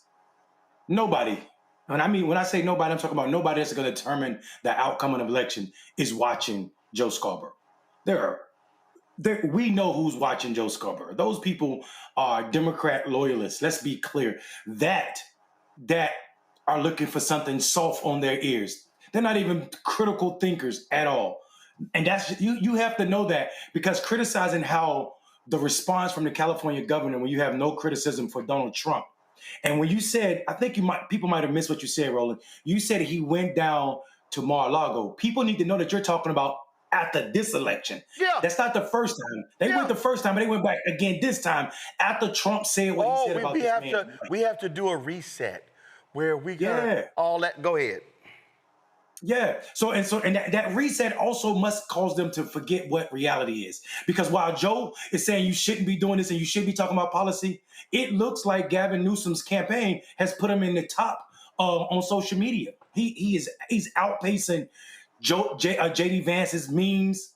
He's outpacing Trump. He's getting more retweets. And I think people need to know that we need to be in front of these voters, like Robert said, that are not watching mainstream media. Folk that sometimes only get their media. We saw that 25% of black men last election cycle got all of their media from social media. So, but for this response to Trump, mocking Trump, black men may miss the entire conversation about why California needs to redistrict, because what's happening in Texas, regardless of what the black Katie Britt has to say, I think her name is Katrina, regardless of what she has to say, it is a national issue. And she can tout those numbers about how Trump won.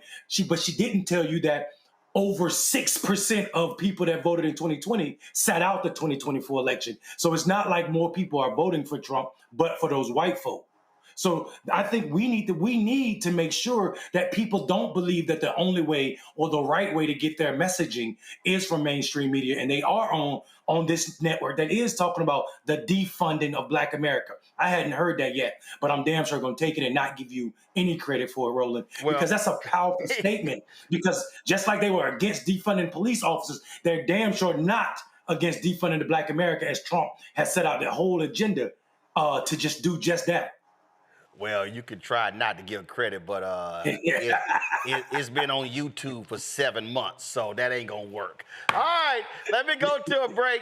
I gotta do a marketplace segment, but I gotta pick up something on the flip side of that that I know y'all gonna tear into.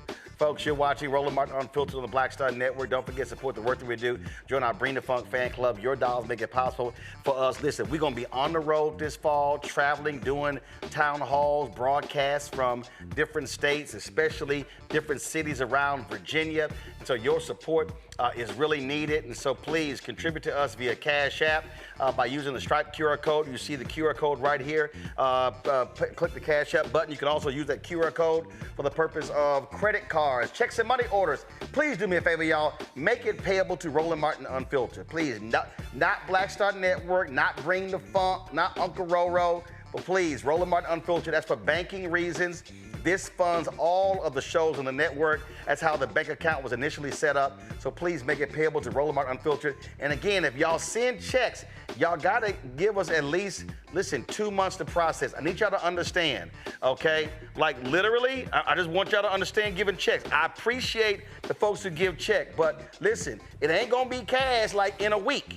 All right, need y'all to understand that. Okay, so for instance, we go by the post office at least once every 2 weeks. I gotta see. Look right here. No. Give me the tight shot. Give me a tight shot. Okay, listen. This is just half of the checks I got in the last run. I gotta open every envelope. I gotta sign the back of each one. I gotta take a picture of it. Some checks and money orders don't process. I gotta actually send them to the bank. Okay, then we have to document all the names, add to our list, all right? I went to the post office today. These are all the envelopes and checks that were there. So just understand, when you send checks and money orders, it takes some time to process it because I don't have an intern doing this. I need y'all to understand. I actually do this.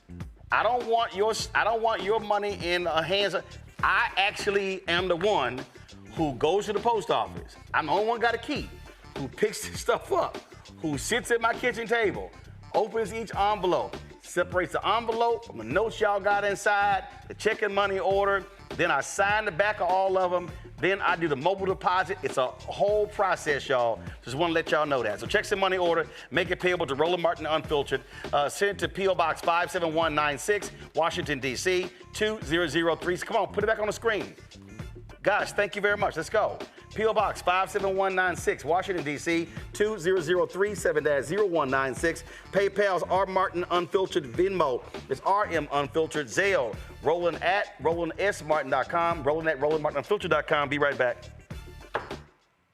This week on A Balanced Life, we're discussing all things young adulting. You've graduated high school, now what? I know you're ready to move out of your parents' home and do your own thing, get on college campus and have fun with your friends, but there's some tips and tools that you'll need in order to be able to enjoy the journey to young adulthood. Just walked across that stage, you excited, you bout it, you ready to live your life. You don't have to listen to your parents, you come and go as you want.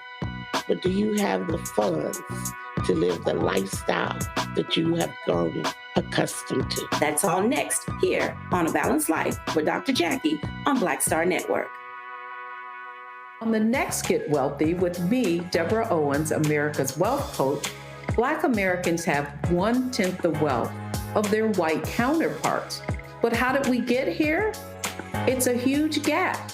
Well, that's why we need to know the history and what we need to do to turn our income into wealth. Financial author and journalist Rodney Brooks joins us to tell us exactly what we need to do to achieve financial success. You can't talk about why we are, as Black people, where we are, unless you talk about how we got here. Bridging the Gap and Getting Wealthy, only on Black Star Network. What's up, everybody? It's your girl, Latasha from the A. And you're watching Roland Martin Unfiltered.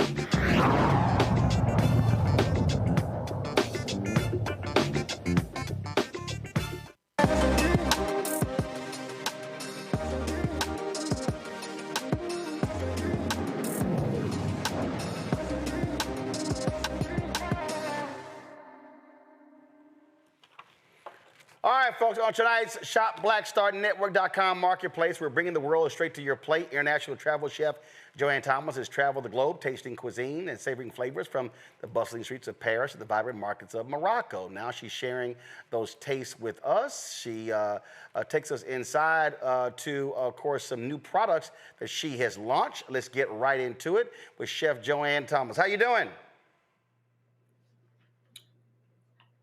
Hold on, can't hear you. Hold on, say it again. I said I am fabulous. How are you? Doing great. Glad to have you here. So walk us through, what are these products? I have one right here, these various butters. And so explain these butters, because I thought just one type of butter. No, I've created garden compound butters. So I have a buttermilk honey vanilla bean butter. an OM garlic, roasted garlic herb butter, sweet and sassy honey sriracha butter, brown sugar baked cinnamon molasses butter, and I believe that's the one that I sent you, and then indulge me chocolate butter. Okay, so how are these butters used? I mean, are they used like jelly, like peanut butter? Are they? I mean, walk me through how these gourmet butters are used. My brother's executive chef, so he probably is like, oh, I can tell you, but how are they used? Yeah, most people immediately go to, I'm going to put this on bread. But I always try to educate my customers on thinking outside of the box. So, for example, the butter behind me, honey vanilla bean butter, I season salmon with my signature spice blend, roast it in the oven, and as soon as it comes out, I put the honey butter on it and let it melt through. For the garlic butter, I use it to simmer steaks, vegetables, garlic mashed potatoes. The honey sriracha butter, I use it on avocado toast. It's great on seafood.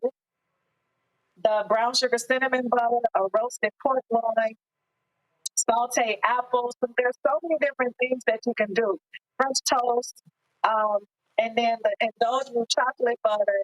I actually put that on a coffee crusted beef tenderloin, melted and toss popcorn in it. So think way out of the box besides bread. If I look at my panel between, let me see, Robert, Robert, Yasmin, and Mondale. Robert probably the bougiest, so he probably knows full well about all of these different butters. So Robert, what's your question? One, I am not bougie. Bougie is bourgeoisie, which is the middle class. I'm an aristocrat, so I will just point that out. To black people, that's the same damn thing. Go ahead. No. You got to look at the French Revolutionary history. But on this point of the butter, so I usually use a compound butter on whenever I cook a ribeye. Normally, I will cook it about 122 degrees in the sous vide, and then blacken it on the black top, then put cowboy butter. When it comes to the compound butters, you have often I do a whipped brown butter where you leave the particulates in the bottom. You can have the Maillard reaction and the umami flavor in it. Are you planning on expanding out to create more options, or even a whipped compound butter that could be used, as Roland said, to be spread on toast?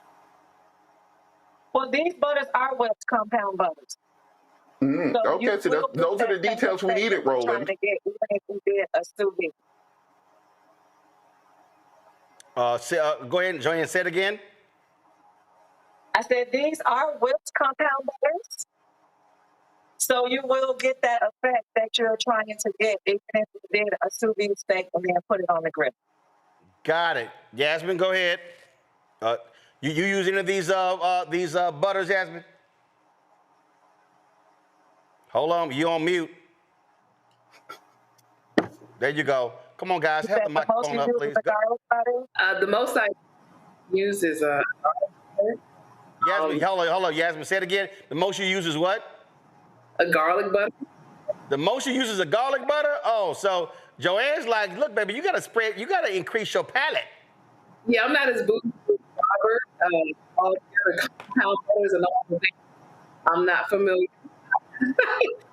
Pretty basic. But you definitely have to familiarize yourself with it. It will change your life, I'm telling you. Mondale, what you got? Yeah, Roland, you're right. I'm not bougie at all, but I cook a lot. So I got a question about like the fat content of your butter. Is it closer to American butter, or is it European? European butter is less. It's closer to American butter. Okay, perfect. So I was thinking about, do you suggest bacon with any of your butters? You can bake with them, but because they are flavored, and as far as the brown sugar cinnamon butter is what I'm thinking you want to bake with, it can alter the recipe. So, bacon is scientific. So you want to make sure that the sugar content for your recipe doesn't interfere with that when you're baking with the brown sugar cinnamon butter. Thank you. All right, folks. However, you can saute apples and put it on like pie dough or pastry dough and bake that off as itself, and you'll have an apple galette. All right, folks, if y'all want to check out Chef Joanne's various butters, go to shopblackstarnetwork.com. You see it right there on the website. You see all of her products right there on the website. You can check it out. And again, you can buy them directly from shopblackstarnetwork.com. Joanne, final comment. Thank you guys for having me. I'm so excited to share my brand and my products with you all, and I hope to have new customers soon. All right, then. Well, we certainly appreciate it. Thank you so very much. Again, folks, shopblackstarnetwork.com to check out the products of Chef Joanne Thomas. You can go there right now and place your orders. Got to go to a break. I'll be right back. Roland Martin Unfiltered on the Black Star Network. Next on the Black Table with me, Greg Carr, we welcome the Black Star Network's very own Roland Martin, who joins us to talk about his new book, White Fear, how the browning of America is making white folks lose their minds. The book explains so much about what we're going through in this country right now, and how, as white people head toward becoming a racial minority, it's going to get, well, let's just say, even more interesting. We are going to see more violence. We're going to see more vitriol, because as each day passes, it is a nail in that coffin. The one and only Roland Martin on the next Black Table, right here on the Black Star Network. How you doing? My name is Mark Curry, and you're watching Roland Martin Unfiltered. Deep into it, like pasteurized milk without the 2%. We getting deep. You want to turn that shit off? We're doing an interview, motherfucker.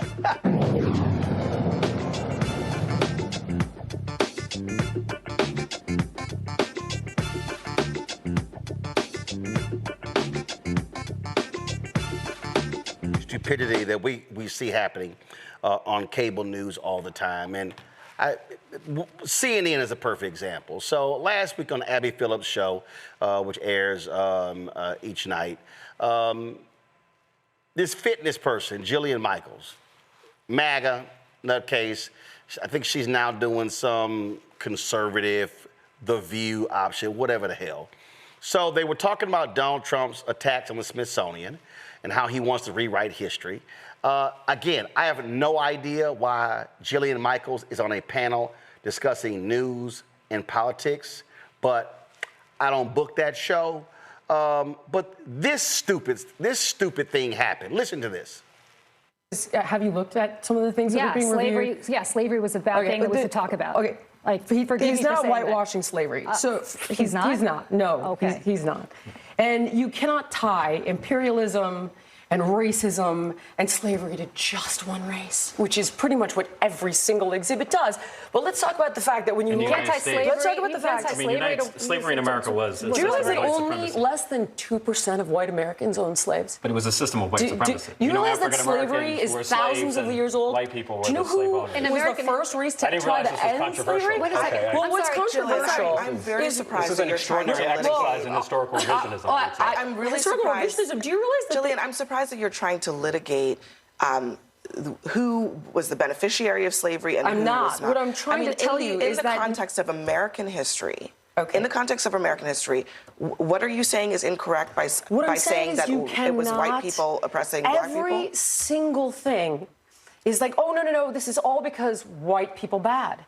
And that's just not the truth. Like, for example, every single exhibit, I have a list of every single one.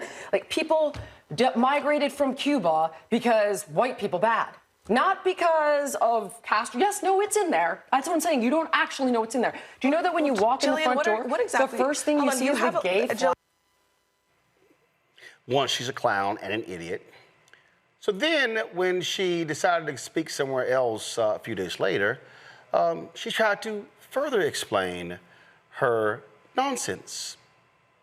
I go on CNN and I get the topics ahead of time. So one of them is that Trump is trying to revise history by asking the Smithsonian to revisit some of their installations. What does that mean, like art piece? I wasn't sure. Okay. So I asked the same question. And so I reached out to the comms team at the White House. And I said, listen, this is going to come up. Can I ask you, what installations is the administration taking umbrage with? Can you send it to me? So they send me a document, and it's about 50 pages. Oh, my word. Not one thing in the document, not one installation actually is about slavery. Not one. Have you ever spoken about any of this type of subject? I didn't even know about it. I literally didn't even know about it until I was asked to kind of weigh in on it on CNN. But this one woman on the other side immediately goes to Trump is whitewashing slavery. So with unbelievable confidence, knowing what was in there, I'm like, no, he's not. And then when I said, no, he's not, then Abby Phillips and Richie Torres essentially, I guess, made some sort of assumption that I was trying to defend slavery. I'm not quite sure where they got that impression. We constantly talk about white supremacy, but we look the other way with black degeneracy. It begets white hostility that then validates and begets white degeneracy. And it's this impossible cycle. So I turned around to Richie Torres and I was like, do you realize that less than 2% of Americans owned white Americans owned slaves? Wow. And the reason I say this is I'm not trying to whitewash slavery. It's because not all white people are the enemy. That throughout history, there are two sides. There were horrors and atrocities and bad guys and disgusting things that happened at the hands of whites against blacks during slavery. But there were also the white people, the abolitionists, that abolished it in their states and that died to end it. Wow. And you know what else, guys? We stood shoulder to shoulder in the 60s. We stood shoulder to shoulder with the George Floyd situation. Like, we have done this throughout history. We have bent the trajectory of history in the right direction. But if you cannot turn around and say that without being called a racist, like, I don't know where we are. All I can tell you is it's now I'm like, all right, well, now we're here. I'm gonna, lean into the conversation where appropriate. But I also think there are two narratives going on. And white people, we really don't understand. We don't. And then black people are like, I don't have to explain this to you. And it's like, maybe you do. Maybe you do. And white people, even though you may not have been responsible for it and you don't want to get another lecture, I think you need to sit there and listen long enough to understand why the pain is still there. And it's like, we gotta fucking talk about it, guys. Gotta do it. So anyway, that happened. And now I'm here with you. So. Okay. Where shall I begin? First, y'all know that Jillian Michaels adopted a black girl? Show the photo. Okay? So, I'm gonna start here. I'm gonna need white people who decide to adopt black children to actually go through a significant American history as it pertains to black people immersion program. Okay? That's what I'm gonna need Jillian Michaels to do. So when white people like Jillian Michaels use the argument, did you know that only 2% of white people own slaves? But Jillian, did you mention the millions upon millions of white people who benefited from that same slave system? How about that? White people like Jillian Michaels, and then you could throw in Scott Jennings, they love to only go, well, that's slavery. Okay. So, Emancipation Proclamation, 1863, end of the Civil War, 1865, 12 years of Reconstruction, Great Compromise of 1877. By the way, if y'all go through the history, really go from the 1830s forward, anytime there was a compromise, that wasn't good for black people. So she then's talking about, and it's like, all these, the abolitionists, and yeah, the abolitionists, okay? So, and there was so much heat on this that a lot of people were very critical of Abby Phillips. So last night, Abby has to put out, opens her show with this 4-minute, just go to my iPad, just show it, don't have audio up. This 4-minute and 8-second open talking about history and how slavery was really, really bad. And so, because all this heat. So that was going on. And see, here's what I find to be interesting, again, when you listen to these people who throw out, and I love when they love to throw out, well, you had people who were sitting here and they were fighting, they were abolitionists. Well, just because somebody was an abolitionist doesn't quite mean they weren't racist. Now you may say, oh my God, Roland, what are you talking about? Well, let's just take Susan B. Anthony. Susan B. Anthony was, no, don't go to yet, please. I'll tell you when to go to it. Susan B. Anthony led the women's suffrage movement. Susan B. Anthony was an abolitionist. Susan B. Anthony advocated for the end of slavery, along with Elizabeth Cady Stanton. They did all of that. But the problem is, Susan B. Anthony was a little bit racist. So check this out. And this is just through Google and AI breakdown. Civil War, Anthony and Stanton campaigned to include women in the 14th and 15th Amendments, which aimed to grant citizenship and voting rights to black men.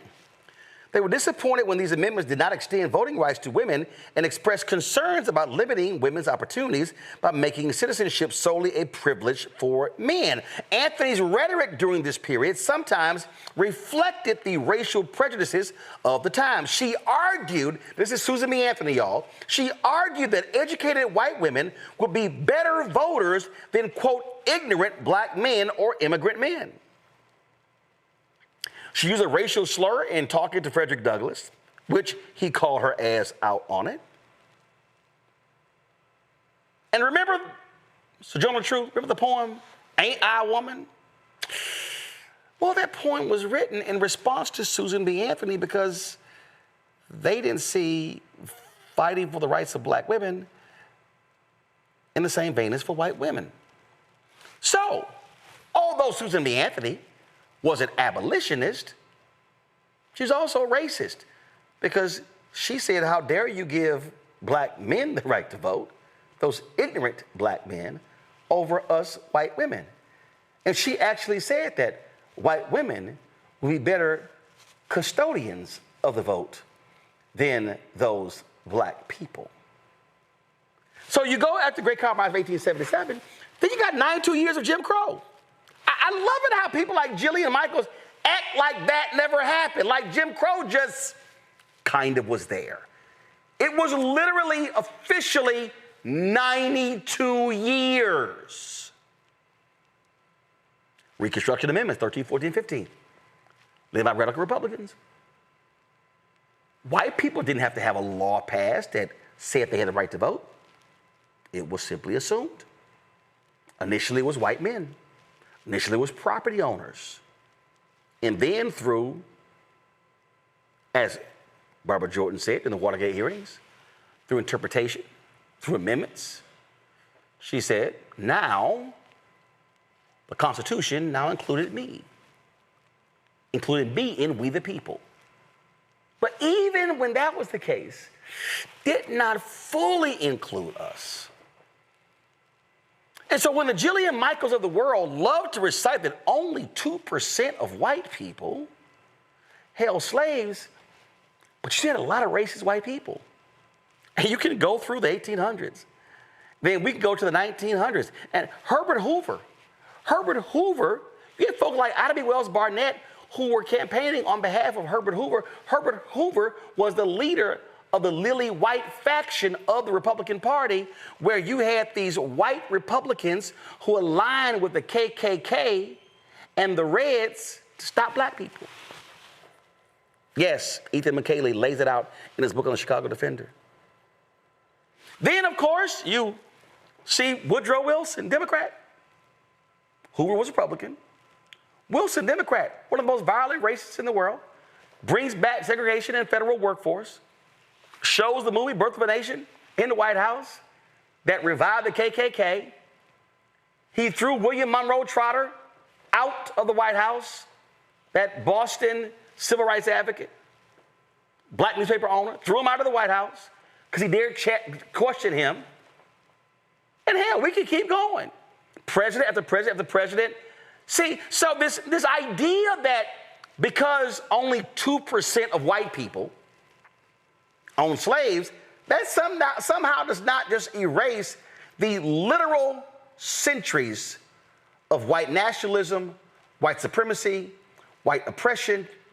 When you look at laws on the local, state, federal level, when you look at how African Americans were subjugated, ignored, degraded, destroyed. Blackman writes in his book, Slavery by Another Name, literally is slavery without shackles. So when Jillian Michaels says in that second video that white people really should listen more and learn more, let's start with you, Jillian. In fact, you should go read Dr. Key's book, Where Do We Go From Here, Chaos Our Community? Because in that very book, he actually writes that he says that white people, he doesn't believe, are fully capable to understand the depths of racism in the history of this country. But then you're so MAGA and you're so willing to kiss Donald Trump's ass, you then go on with that stupid comment, well, I call the White House, and then Trump later tweets out, find the tweet, y'all, tweets out, oh, Smithsonian, they keep saying slavery was so bad. Yes, it was, and it is. And what the Jillian Michaels of the world don't seem to understand is that whether we're talking about Yasmin's Georgia, Robert is in Georgia, Mondale's North Carolina, that to this day, we literally are still living with the DNA of slavery, racism, discrimination in America. And whether a Jillian Michaels wants to believe that or not, that's not my problem, but facts are facts. And when you get these white folks like Jillian Michaels, and then when you get these immigrants like Patrick Bet-David, who aligns with whiteness, when you get these people and they go, you guys are just making these things up, then when you get these ignorant Negroes, including some people of black immigrants, debating Amanda Seals on Jubilee, and when these people go, oh, you guys, you're embracing victim. No, we're actually just speaking facts. Because the facts are simple. When you have a control study of a black-sounding name and a white-sounding name, the exact same resume, the white person got a 50% chance more of getting a call back on a job. We talk about racism that exists in the prices of homes and the appraisal. Yep, that exists. When we talk about all of these different things that we face, when black people literally are just walking around being black, shopping, barbecuing, delivering packages, trying to do our jobs, and these things happen, we know what's going on. This nation has always seen black people as being subservient, as being the help, whether in shackles or not. So Jillian, here's what I suggest you do. Stop talking about shit you know nothing about. And based upon that Netflix doc, you really don't know a lot about fitness and health. But the problem that we now have is we have a nation that's being led by ignorant people like her. And people who truly are violent racists, Stephen Miller, Donald Trump, the embracing of the Nick Fuentes of the world.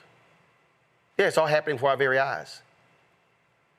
They are fully embracing bigotry and racism. They are empowering these people. They are allowing them to legislate their bigotry and their racism. But then we're supposed to believe that they're just nice people, they're not racist, when the evidence speaks for itself. Representative, I'll start with you. Your thoughts? Yes, I absolutely agree. We are living in a time of slavery, another name, and it's unfortunate. It's still early in the regime. We have 3 more years of this. So unfortunately, we need to buckle up, get ready to rumble. We have some work to do. This is just the beginning. And we do have to pick up the 2025 Project 2025 playbook and start preparing for how we want to fight back on these proposals that are going to be forthcoming. And we just have to get ready to battle. I mean, I think that's the saving grace right now. We've been through this from civil rights time up until this moment. Black people, minorities in this country have had to fight this battle over and over again, and we have continued to overcome. It's just unfortunate, like you said earlier, history repeats itself, and we got work to do. Actually, I'm going to Mondale. Mondale, you next. Yeah, listen, Roland. I feel bad as I sit here as a Black man from the South who actually part of our relationship, Roland, was based on you being one of the few people willing to cover at the national level the fact that the Klan was trying to kill me for taking down a Confederate monument.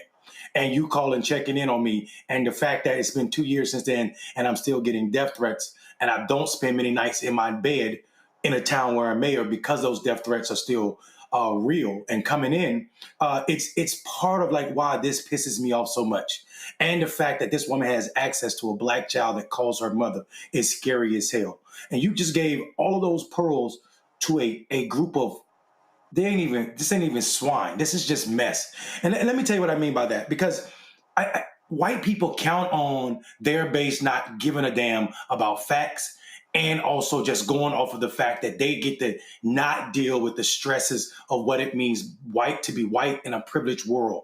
And what I mean by that is she throws out this 2% number and know that most white people aren't going to check it, or people in general, especially not on mainstream CNN. They're not going to let Abby go but so far. But if you do some research on when that 2% number came from, you're talking about a period where, one, there was not 50 states in this country.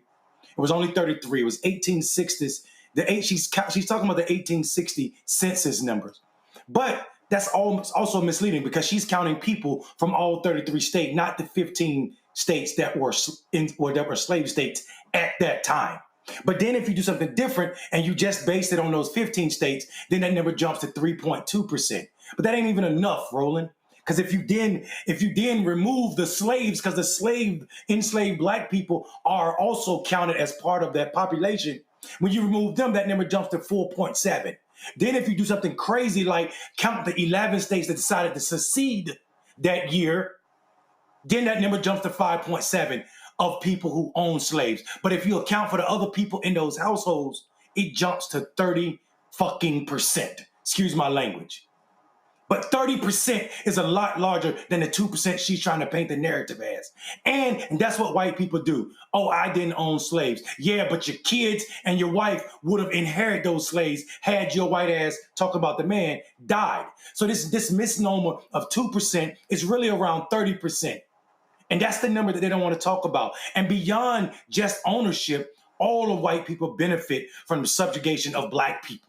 So you don't have to be a slave owner to know what it means to be white and privileged in this country. You articulated very well, Roland, what it means to be owned or to be benefiting from not being owned or not sounding Black, i.e., what it means to be over-policed, what it means to be over-sentenced, what it means to die younger, what it means to not be policed, talking about white folk, what it means not to have to worry about diabetes and then using old medicines because they don't see your pain like they see white people pain.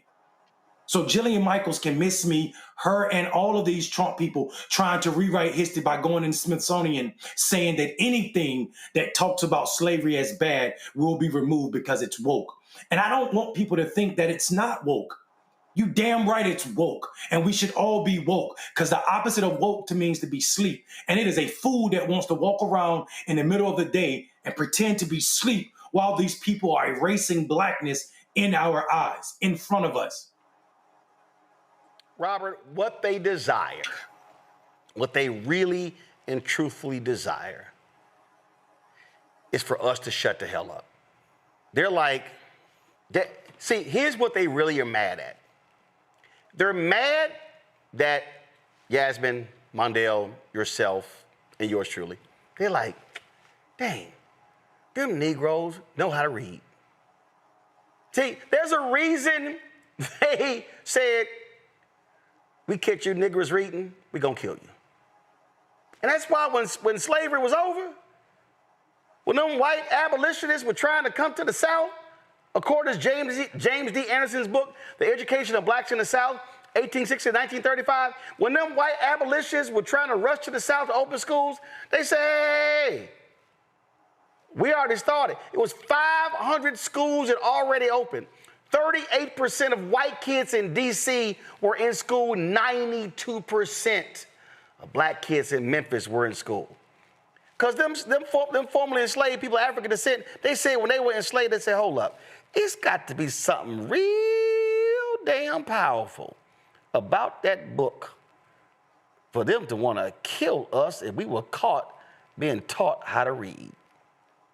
And that's what they're angry about, Robert. They're angry that now, because we are exercising power, because you've got more than 60 black members of Congress, because you've got black state legislators in states and mayors and city council members and school board members, and you've got black CEOs and black businesses, what they mad about is, damn it, we now don't get to keep telling the lie.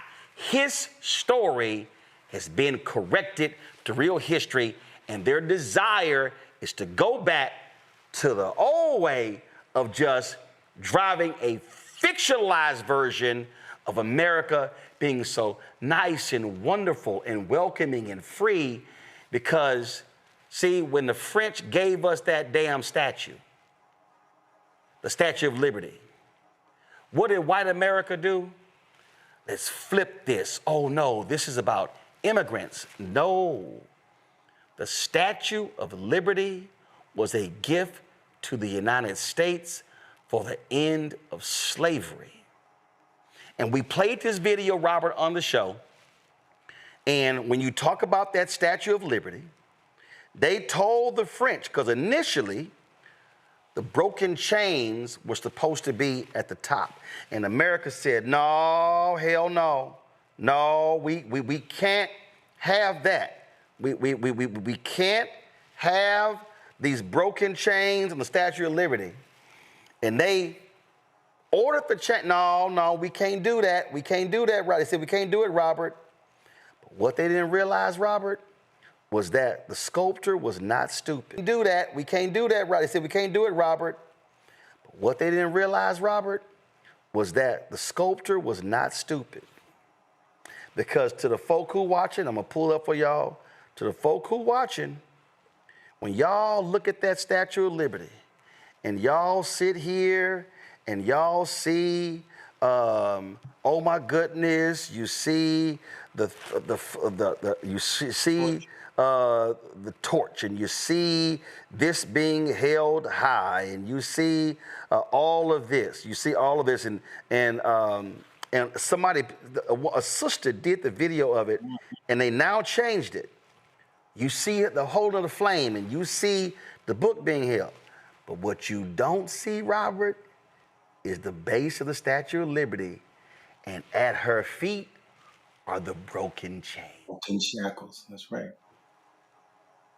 You're right, Roland. I think if you're of a certain age and from the South, you grew up learning the great lost cause and for the Civil War. I literally got to my freshman year at Clark Atlanta University thinking that the Civil War was about states' rights and that people lived in harmony together in the South until that horrible Union Army came through and created all this confusion because the black folks and the white folks were living together happily, and they were going to end slavery in their own time. It was the imposition of the Northerners trying to destroy the Southern way of life that caused the South to have to secede from the nation. I know this from Miss Banks's AP history class back in 1998. This is just the reality of what people were taught back then.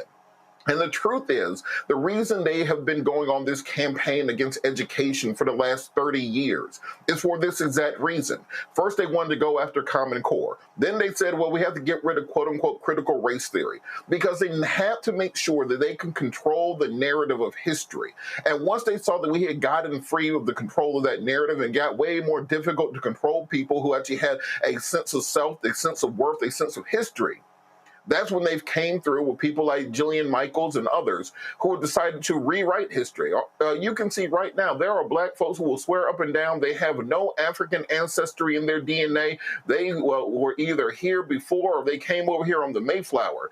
They have convinced people now that our struggle was not against the forces of white supremacy, but rather our real enemies were the people back in Africa who we came from. They want us to believe not what our eyes see, but what they tell us, and it has been effective and it has worked.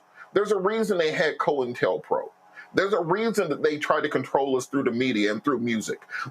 Right now, if Taylor Swift tried to make the exact same song that Sexy Red makes, they would never release it on radio. But they're fine with that music being released to our community. If you tried to make a country song that talked about killing white people the way that music kills black people, no record label would sign it. You're never going to see the normalization of the use of the N-word in music. The way you'll never hear the Jewish community talking about themselves that way because they would never put that out. It's all about controlling this narrative and controlling our communities to beat back that fight. Something I've noticed, and I think people should notice in this invasion of Ukraine by Russia, the first thing that the Russians did when they took the Donbass and Luhansk and Donetsk and the Kherson and Kharkiv, first thing they did was kidnap 20,000 Ukrainian children and put them into the middle of Russia to re-educate them to become Russian. They banned the teaching the Ukrainian language in Crimea once they took over in 2014. They took away their history. They took away their names. They took away their religion. They took away everything that made them them and replaced it with their own programming. So what Jillian Michaels is doing right now is parroting that same concept and that same idea, making sure that if you can miseducate black folks to the point that they don't know who the actual enemy was, just as St. Jude said in The Art of War, they won't even know they're in a fight until the fight has concluded. So it's important that we see these things and call them out for what they are, but most importantly, teach our own people their own information. You cannot trust the people who used to own you to teach you about how they owned you. You think they're going to tell you the truth? We have to take control of that. We have to realize that there's no one who's going to teach us but ourselves, and that the reason they want to keep this knowledge away from us is because it is so powerful. 2% of white people own slaves. Then why'd y'all have to put a 3/5 compromise in the Constitution? The slave population in South Carolina and Virginia and all over the South was larger than the white population.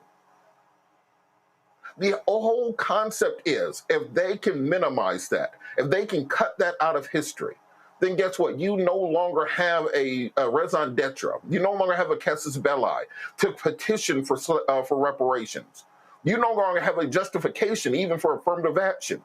You no longer have a justification to claim anything because they want you to believe that you were even from day one, and the problems of the black community are all because of, as they've argued since Reconstruction, because of thrift and temperance, because black folks just genetically don't like raising their kids, don't like having nice things, don't like taking care of their community. Maybe if they just did better for themselves and wanted more, they would have a different outcome. We have to educate ourselves, support ourselves, build for ourselves. If nothing else, Donald Trump has taken the mask off of America and let us know these are exactly the people that you thought were your friends. These are the folks that you went to school with and you thought that they were down for the cause. Hell, they might have had a black boyfriend back in the day. You think they're on the team. Tickets to the cookout are over. Nobody else is invited until we get our stuff together. And Jillian Michaels and anybody else have to understand that you are dealing with a new movement, a new community, a new group. And we see how they are operating, and we're ready for the fight, and we're going to fight back starting now. Last point I'll make here, go to my iPad. I'm going to show you how this before it gets taken down. If you go to nps.gov, you will see right here where it says abolition. you will see this is a photo of the chains at the feet of the Statue of Liberty. So if you go there and you'll see what it says, after the statue's dedication in 1886, the black press began to debunk romantic notions of the Statue of Liberty and American history. Racism and discrimination towards African Americans did not end after the Civil War or with the dedication of the statue. It continued on for more than a century. There's more you can read right there as well. And lastly, I want y'all to understand, because this is what Scott Jennings would never bring up. This is what Jillian Michaels would never bring up. And that is this here. This is a Business Insider article from 3 years ago. The Nazis studied U.S. eugenics and Jim Crow laws as a model for their policies. When they were criticized, one historian says they pointed to Mississippi. Folk, y'all have to understand that they literally studied segregated busing in the United States, and they took that back to Germany and said, we can do that with the Jews. Yes, the Nazis studied the United States in the 1930s to go, we can take some of that, and some of that. So when these people love trying to only go to slavery, y'all, that ain't gonna fly. And what we have to do, we gotta call them out every single time. We gotta put them on the spot. And we gotta challenge the black folk who got shows to say, don't put fools on the air. Tell your executive producers and your bookers, no, I'm not letting that bigot on the air have the conversations, because what they desire is, oh no, free speech. Should we have all thought? Hell no. If you bring your racism here, nah, I ain't amplifying you. I'm not putting you on. Nah, I put you on and tear your ass up like I did Richard Spencer and show people how idiotic they are. But I'm telling y'all can write it down. What their desire right now is, they want to amplify these people because their desire is to drive a white nationalist view. And this is why they understand the power of mass media. This is why they're pushing that lying content from PragerU. Kids, we showed you yesterday about Columbus and others, because they understand. Because you heard when Jillian said, oh, we stood shoulder to shoulder. No, Jillian, it's a whole bunch of white folks who did not stand shoulder to shoulder with us during the Black Freedom Movement. It was a lot of white folks who wasn't standing shoulder to shoulder during George Floyd. Because, Jillian, if you stood shoulder to shoulder with black folks during George Floyd, you wouldn't have said that dumb shit on CNN. Yasmin, Mondale, Robert, I appreciate y'all being on today's show. Thank you so very much for joining us. Folks, Robert made an excellent point about the narrative. If you want to understand why this show matters, if you want to understand why we are here, if you want to understand why we do this every single night, if you want to understand why we center black people, is that mural in the second office. Y'all, we already have the video, y'all pull it up. I told y'all this. Freedom's Journal, the first black newspaper, on their front page, March 16th, 1827, in the third paragraph, it says very succinctly, we wish to plead our own cause. Too long have others spoken for us. We do this because we're not asking somebody, can we center African Americans? We do this because we're not asking somebody's permission to go long on these subjects. We do this because we're not asking somebody, please, pretty please, can we talk about how Black America is being impacted by the racist gerrymandered maps in Texas? We do this because what we have been seeing in the history of this country, and I got a mural in my office that says Black-owned media matters, because we are not here if we do not have Black-owned media that we own and control, where we don't have to ask anybody's permission. Y'all, today, YouTube they drop it every single Wednesday. They drop their chart of the top shows. Last week, we were at our highest 40. This week, we are at 49. Why does that matter? It matters that because when you look at that chart, when you look at those top shows every single week, and the Travis Kelce, Jason Kelce show shot to #1 because of the Taylor Swift interview. But y'all, I'm gonna show you. These are the most popular podcast shows on YouTube. You'll see, you go through here, you got, when you look for African Americans, the highest ranking one is Club Shay Shay, dealing with sports and stuff along those lines. Then when you got, I don't know who this black conservative dude is, I ain't never heard of him. Clearly he's been boosted. You got The Pivot, that's the sports guys, Ryan Clark and others. Then you got Neil deGrasse Tyson, Star Talk podcast. You got Nightcap with Shannon and Chad. You got the 85 South Comedy Show, great guys over there. Chico Bean, my alpha brother. When you go through here, you're gonna see Fat Joe, Jadakiss, ranked 44. You're gonna see right there, number 49, Roland Martin Unfiltered.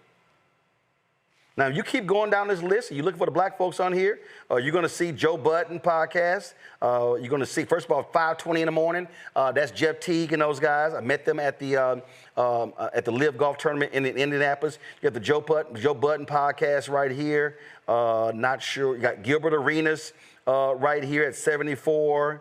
Let me see here. Any other brothers and sisters on here? No sisters. And that's something we want to help fix. But the bottom line here, y'all, we the only black-owned news show on here. We ain't dealing with sports and entertainment. Y'all, we do this because we know what Joe and Mika not gonna do. We know what CNN not gonna talk about.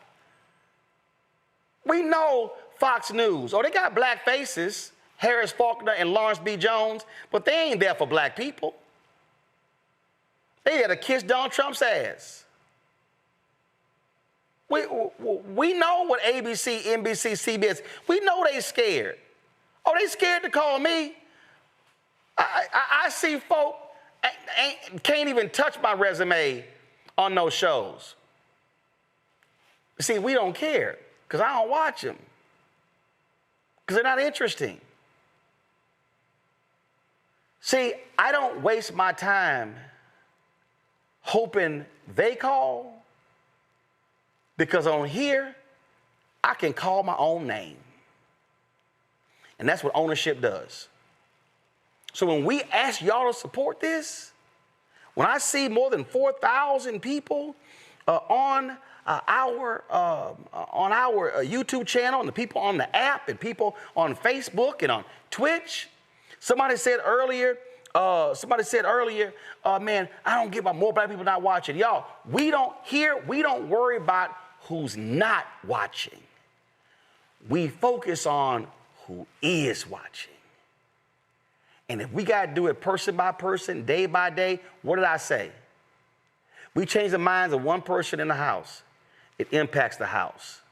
The house impacts the neighbors. The neighbors impacts the street. The street impacts the block. The block impacts blocks. The blocks impacts the neighborhood. The neighborhoods impacts the city. The city impacts the county. The county impacts the state. The state impacts the nation. The nation impacts the world. So we say we want you to support us. September 4th, our 7th anniversary. We want you to take a screenshot of, first of all, let's do this here. Take a screenshot of this right here. You will take a screenshot right now of where we stand this week. That's right, the 49, we're the top 50. Last week we were the top 40, we're the top 50. Take a screenshot of that. We want y'all to take a screenshot. We want you to tell everybody on your social media, support Roland Martin Unfiltered financially. We ask $50 each per person per year, $4.19 a month, 13 cents a day. If there's somebody that say, I can't afford that, all I can afford is $25, good. 10, good. 5, good. 1, good. If you can say I can give up more than that, good. I'm sitting here right now. I'm telling you, I'm depositing checks right now. Gloria Battle, Jacqueline Goldman, Shamia Smith, Shirley Morrow, Otho Williams, Alfredo Yates, Annie Caldwell, Cora Hill, Carol Johnson, Corinne Holden, Ernest Patterson Jr., Sandra Dowdy, Cheryl Dugan. Cheryl Dugan, y'all, Cheryl Dugan has been tithing to this show every month since we launched 7 years ago. Lisa Jenkins as well. Cheryl Dugan out of Oakland, but Lisa Jenkins as well. And I appreciate them. Willie Green and Lisa Green, J.B. Port, J. Baker Porter, Charlie Richardson, Daryl Webb, Brenda Allen. Brenda Allen sent a couple of checks. Mary McQueen Welch, Martha Burns, Carlos Brown, Donald Harris, Karen Graham, Billy Robertson, Gloria Sibley, Joyce Bryant, Timothy Jeter. All y'all people on YouTube, y'all should be hitting the like button. Y'all can give on YouTube, but you can also give directly to us. I'm going to tell you in a second how to do it. Melanie Tittle, a very consistent giver as well. Let's see here. T.R. Cook, same. We got June Sales. Let's see here. Stephanie Watkins, a consistent donor as well. We got, who's the name? Nader Lotfi. Let's see here. Jeanette Providence. Again, Stephanie Watkins. Rayford Crowder. Again, another Stephanie Watkins. Stephanie, I appreciate that. Let's see. Patricia Taylor. Let's see here. Again, Rayford Crowder. Another Stephanie Watkins. Bernard Causley. We've got Tina Michelle Yarn. We've got, let's see here, who is this? I'm looking for the name. Carol David. Another Stephanie Watkins. Stephanie getting called up. I appreciate it, Stephanie. Rousis Enterprises, LLC. Then I've got some money orders down here. Josephine Turner. Y'all, and that's not even including the people who give via Cash App, Zelle, Venmo, PayPal. I'm telling y'all right now, we work with what we got. I don't waste my time. Oh yeah, all the black millionaires and billionaires and the celebrities hit me, hey man, can I get on your show? Can I do this? Can I do that? They ain't never cut a check. Very few have. Let me shout out my girl Pam Moore, longtime partner of Frankie Beverly. She made a donation the other day. She said, I believe in what y'all doing. Pam, I got your Zelle. I appreciate it. She just got inducted to the NABJ Lifetime in the NABJ Hall of Fame. But y'all, I'm gonna tell y'all right now, and some of y'all, and I love these little Simple Simon Negroes, man, you always begging. The only reason the Chicago Defender could be the top black paper in the country, because black people bought the paper. The only reason Ebony magazine was as powerful as it was, because black folk subscribed to Ebony. They subscribed to Jet. They subscribed to Essence. They subscribed to Black Enterprise. Y'all, when I was at Savoy, they subscribed to Savoy. They subscribed to Uptown. This stuff ain't free. I want y'all to understand right now, I am literally working with a black company, Quantity, out of LA. They're rebuilding BlackStarNetwork.com. We're turning BlackStarNetwork.com into a news portal. Yo, the office next door to me, I could put 8 to 10 staffers in that office. I'm gonna put this forth because, God hears your thoughts. And I want 2 people who we pay to cover Congress. I ain't sending them out to the White House. That's a waste of damn time. I want 2 people covering Congress. I want 2 people who specifically are driving our vertical when it comes to black economics, who's writing about money and investments, all those things, black businesses, all that sort of stuff like that. I want to be able to hire what we call 5 predators. And that's a person who's a one-man band, one-woman band, and they call predators because they're a producer, they're editor, they can shoot, they can live stream, they can report, and put them in 5 major cities. I want to have 2 in Atlanta, 1 in Chicago. I want to have one that handles Houston, Dallas. Then I want to put somebody in Florida.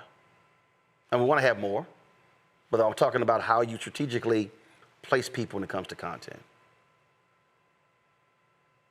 We understand that if we got an additional $2 million a year of capital per year, we can hire anywhere from 10 to 12 people. If we got an infusion, whether we're talking about advertising, because at the end of the day, y'all, this ain't about venture capital money, because you still got to be able to generate revenue. But if we got, let's say, $5 million, I'm telling you right now, at $5 million annually, whether it was advertising or through support, we can add 30 people. That quickly, we will be the largest black newsroom in the country. And when you talk about truly covering Black America, that's what would happen. So, I've laid to y'all what the vision is. I've laid out to you what the plan is. Habakkuk chapter 2 says, write a vision down, make it plain, then wait on God. Well, I did that for a long time, but then we built. It's 7 years, September 4th. So if you want to help us move forward to the next level, join our Bring the Funk fan club. Cash App, use the Stripe QR code. You see it right here. Take a screenshot of this right now. Share it on your social media. Push that out. Tell your people to support this show. Tell them to watch this show. Tell them to watch the videos. Okay? Then, of course, you can, somebody talking about, what about Africa? Well, clearly, I have been to Liberia, Ethiopia, Ghana, and then other places we want to go. I've been invited to. We're going to make that happen. Checks and money order. Make it payable to Roland Martin Unfiltered. Please, Roland Martin Unfiltered. P.O. Box 57196, Washington, D.C. 20037 7-0196. PayPal is rmartinunfiltered. Venmo, RM Unfiltered. Zelle, Roland at RolandSMartin.com. Roland at RolandMartinUnfiltered.com. Download the Black Star Network app, Apple phone, Android phone, Apple TV, Android TV, Roku, Amazon Fire TV, Xbox One, Samsung Smart TV. Download the Black Star. First of all, if you want to get my book, White Fear, How the Browning of America is Making White Folks Lose Their Mind, get that book right now, all these different places. Also, get the audio version I read on Audible. If you want to get our Black Star Network, Roland Martin Unfiltered swag, please go to shopblackstarnetwork.com. We got a new company that's doing our stuff. You can get it right here. The QR code's there as well. Support these black-owned products you see on my set. We had Chef Joanne on about her various butters. Again, we want you to support that as well. Shopblackstarnetwork.com to get these various products. And don't forget, download the app Fanbase. And if you want to invest, they've hit $12.9 million. They're moving close to the goal of $17 million in Series A fundraising. Go to startengine.com/fanbase. Startengine.com/fanbase. And some of y'all asked me about this shirt. Let me stand up. Give me the wide camera, Anthony. So my man Latasha Brown, my man Cliff Albright, they knew different African tops I had, so they sent me this dashiki. Black Star. Matter of fact, I'm gonna stand right in the front. So so they sent me. I got it. They sent me this Black Voters Matter dashiki. So y'all see what it looks like right here. This is what it looks like on the back. And so then they have, you see right here, they got BVM on the sleeves as well. So not sure if they have it on their website. I think they do. So go to blackvotersmatter.com if y'all want to actually get this here. Somebody sent me, they said, man, we need to be selling that on shopblackstarnetwork.com. So I hope y'all check it out. Yeah, I went ahead and see I'm gonna rock my gray cowboy hat with it as well. All right, folks, that's it. I'll see y'all tomorrow. Let's see. So tomorrow, Milwaukee. I'm gonna see y'all tomorrow, Milwaukee. I'm gonna be speaking tomorrow at the Milwaukee Business Council. We're going to be talking a fireside chat on the importance of supplier diversity, of course, in this age of anti-DEI. So I'm flying back tomorrow night. So I'll actually be, I did this before, y'all. I had a noon speech in Milwaukee, and I did my show from Chicago O'Hare Airport because I had to catch a 9 o'clock flight. Same thing's going to happen tomorrow. So I'll actually be broadcasting live tomorrow from Chicago in O'Hare Airport. So if y'all see me in the airport, holler at the brother, but I'm gonna be live tomorrow. So y'all know I'm always try to do the show as much as I can. But I'll be live tomorrow from Chicago O'Hare Airport and back on our set on Friday. Folks, that's it. I'll see y'all tomorrow.